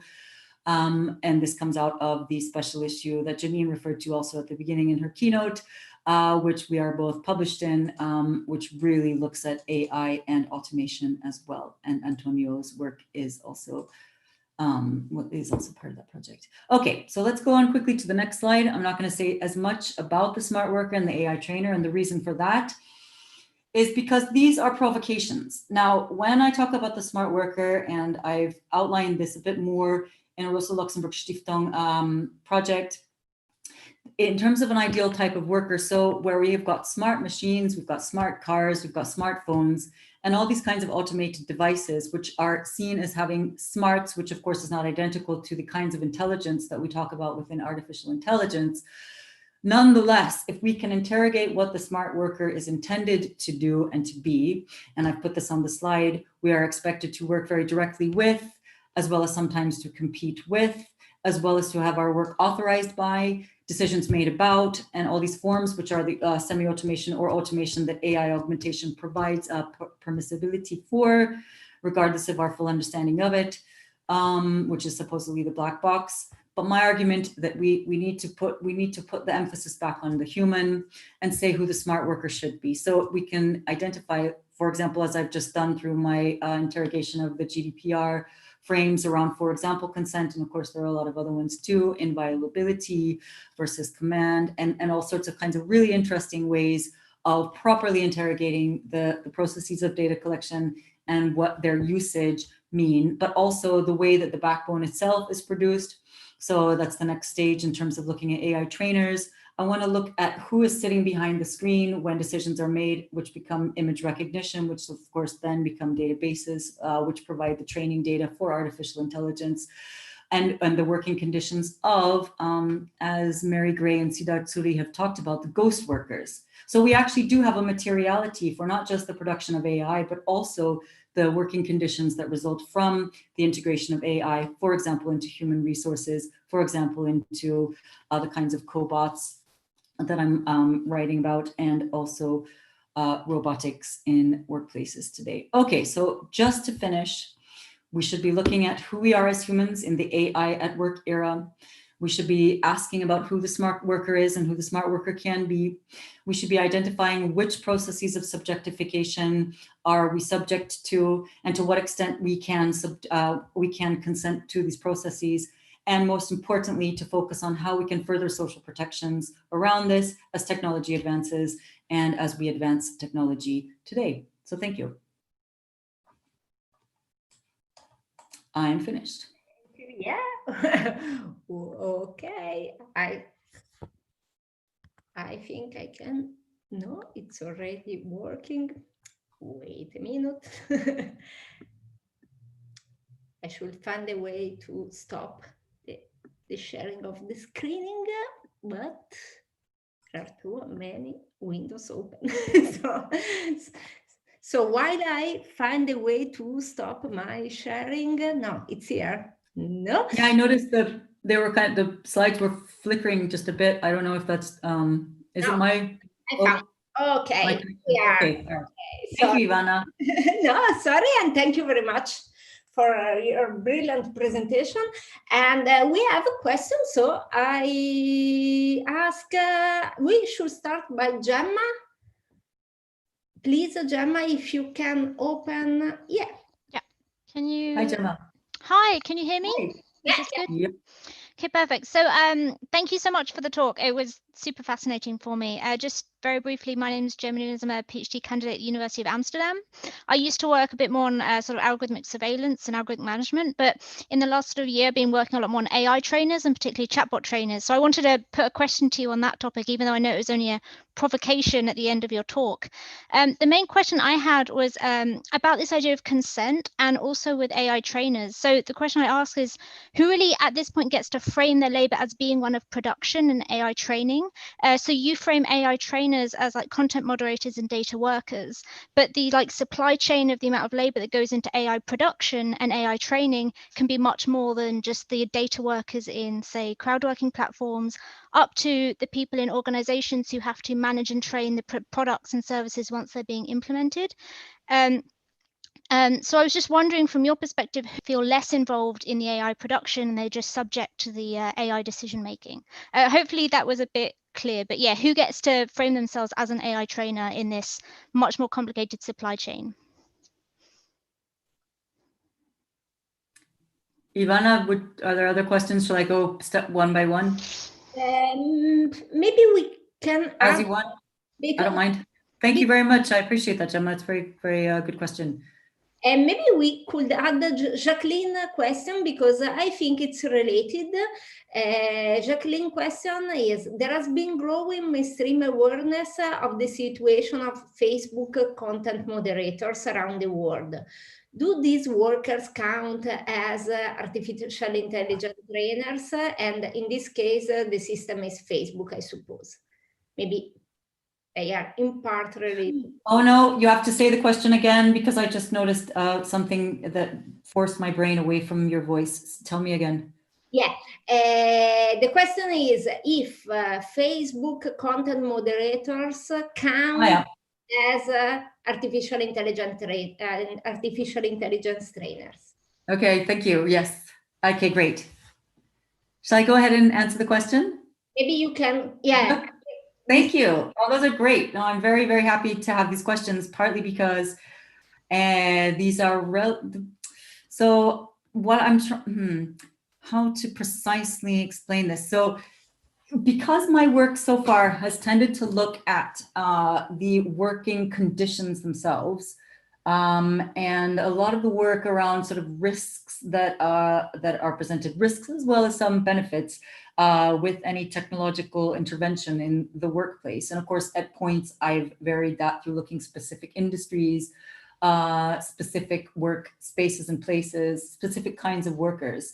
And so when I'm in this kind of supposed fruition with the AI trainer, supposed ideal type, there are different aspects to it. So first of all, in terms of the supply chain, you're right. And of course, that there are engineers, there are software developers, there are managers, there are groups of collaborators, there are users, there are proxy, there are beta, all sorts of participants. And some of that is also completely unseen too in that final moment. So I suppose production of AI, and also even to say production of AI is ambivalent, because to say that there is one thing that can be identified as AI, I mean, it is tricky. And even the commission at points has rewritten aspects of the way that definition is played out.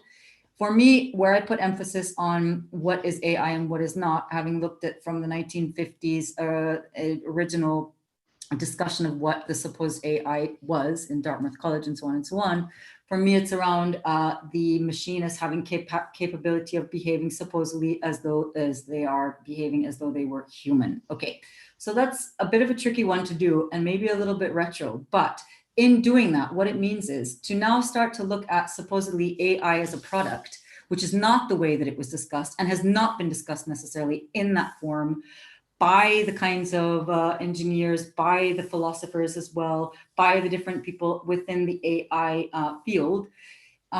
If we are to say then that the production of AI as a product has a specific set of actors throughout that process. So the reason that I've provocatively taken up the concept of the data sets that are used for basically AI training data sets and the producers of that, their work, how I'm trying to break it down, the work of, and I've used content moderators because the image recognition is not necessarily something that's talked about in the very high profile. In a way, it's becoming increasingly high profile, which I think is positive because it should be, because platform workers clearly with the algorithmic management, with all this kind of the research that's gone into that has been extremely, in the end, a lot of successes there, where we've seen and as Janine talked about it earlier today, that we've got a whole range of people working night and day without proper contracts, without proper recognition, the bogus self-employment kind of stuff. And a lot of that's being looked very carefully at regulatory levels now, partly because of the research and because of the exposure. Now we're also looking at supposedly this very lucrative supposed product of AI. We really should also be looking at the people who are not the privileged in that hierarchy. There is a hierarchy of producers that are part of that supply chain. And so me talking about the content moderators whose very traumatic work of as I'm sure you're aware of having to sift through and make judgments about which images and which text should be on social media. Basically, they're absorbing the trauma from the other side of the screen. It's very interesting because, and of course, they took, and this answers also the second question. And in a way, I am saying that they are. Now, what you could ask me then is, are you sure that the image recognition is being used specifically to create data sets? And a lot of this stuff this is a real black box because the company isn't necessarily going to tell you what they're doing with those data sets. But there is evidence, and I've put it in either that report or somewhere else. I've done some investigation and talked to some technical workers themselves and tried to identify as far as I can how those data sets, if they're not specifically used for that, try to get as far as I can with understanding what the companies are doing with those data sets. So on the one hand, it's the social media and the content moderators. On the other hand, what I talk about is the data workers who are doing natural language process training. They're linguists working to effectively train Siri and Alexa. and that's a very long answer, but I hope that explained it to you a little bit. Is that okay? Yep. I have Okay. like 5 follow-up questions, but maybe I'll save them to the. Oh gosh, sorry. I haven't had a chance to really talk about this enough yet. You can tell, so it's really good. It's really a good chance to do that. So thank you. Yeah, I'll save them for the drinks, or I'll email you because I have like a ton of questions. Oh yeah, I heard about the aperitif, but that's not tonight, right? So tomorrow or another time. Is it tonight? It's tonight at 7. Oh, I have yoga. Okay, anyway. But we have Great. 2 more questions before. As you want, as you want. So, we have a long question from Kai. I read only the last. Ah, Kai, hello. The last part of her question, it's about, do you think there is, no, the question is, these are important trade-off between data protection for Europeans, but greater surveillance for data workers in both the South and North. Right, so, right. Yeah, there's a high number of, for example, the content moderators we were just talking about. In Manila, in India, and also in a lot of areas in the US, poorer areas in the US, you're right. And the question around, so what are the kinds of protections for workers who are not within the EU framework? And even within the EU framework, it is not straightforward. I think what I would argue is the union and collective bargaining sides are at this point really where that negotiation should be happening, and it's very difficult because you don't have particularly good protections in, of course, all countries, and so that I would say it's not the same. It's very much not the same. So yeah. Very last question, Andrea Miconi. Maybe it's late. No. Okay, quick. Short. I have 6 minutes. I have 6 minutes. Quick. You'll need one very quick question. I was fine. In the previous speech, we had Kuldri. Kuldri, yes. Oh no, you're breaking up again. Oh, bless you. Andrea, we lost you. There's been technical difficulties. I don't want. Andrea, maybe turn off your video. Andrea.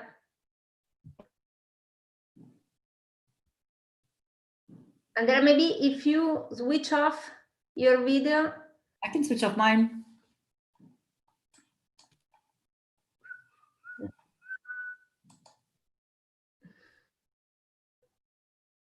No. Hello. We lost him. Okay. He can write. Yeah, maybe Andrea, if you can write your question. Andrea. It's not like today. Thank you. No, it's not working. Okay. We can continue the conversation in the aperitif. Yes. Where is that? Aperitivo. It's correct. Yeah, actually, yeah, I can go there. I can just go there and we can. Maybe I can ask Paola if you are there to join us. And I really thank you, Phoebe, for your great presentation. Paola? Thank you. Oh, you have a question? Oh, great, thank you. Thank you very much, everyone. So I'm just here to conclude the day. As on behalf of the organizing team, myself, Elinor and Antonio, I'd like to thank very much all the speakers of today, Janine Berg, Andrea Miconi, Nick Coldry, and Ulises Mejias, and Phoebe Moore, of course. And of course, our chair, Ivana, thank you very much for being here with us all the time and sorting out all the technicalities. I'd also like to thank very much our sponsors, the ISRF, International Social Research Foundation, NEXA, and of course, Fondazione Feltrinelli, that is hosting our meeting today and that has been very ready to help with all the issues, the sound that didn't work at some point, the chat and everything. So thanks very much for all your support. And I'd like to thank all the attendees and all the people who have bravely stayed here all the time and were still here since 3 p.m. And that also contributed a lot to the debate by asking very stimulating, interesting, relevant questions all the time. So I repeat the invitation for the virtual drink on Wonder. So the link is in the chat. It was provided by Antonio. But before that, give me 15 seconds, really not more, to invite you to join us again tomorrow, same time, 3 p.m. But not same place. There's another Zoom link. If you have registered for tomorrow, you should have received a separate email with the link for tomorrow. If you haven't registered, no worry, there's still time to do so. So just go to the registration page and you'll be able to do that. We have a wonderful program for tomorrow as well. So we have, we'll start with Leopoldina Fortunati from the University of Udine. We'll talk about mediating the human body in AI creation. Then we'll have Alessandro Del Fanti from the University of Toronto on boxing AI at Amazon Fulfillment Centers. And in the end, Baruch Gottlieb from the University of the Arts of Berlin on digital materialism, a materialist understanding of digital technologies. And Antonio Sant'Angelo of the University of Turin will chair. And then we'll conclude the day with our conclusive keynote by Jeremias Adams-Prassel of the University of Oxford on automating HR, new liabilities, and new worker protections. And then you know already there's also another program on Saturday, but we'll announce that again tomorrow. So thanks very much for being here, and see you in the virtual aperitivo on the side or tomorrow here at 3 p.m. Thank you, bye-bye.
Unique. Hello, Antonio. Right. Thank you very much. Let me just switch off my Zoom, otherwise we will have so many. Yes. Opening. Yeah. Hi. Right. Hi. Zoom is. Hi, Gabriel. Now I've lost it. Where's it gone? Right. Okay. I haven't done one of these before. These chat rooms.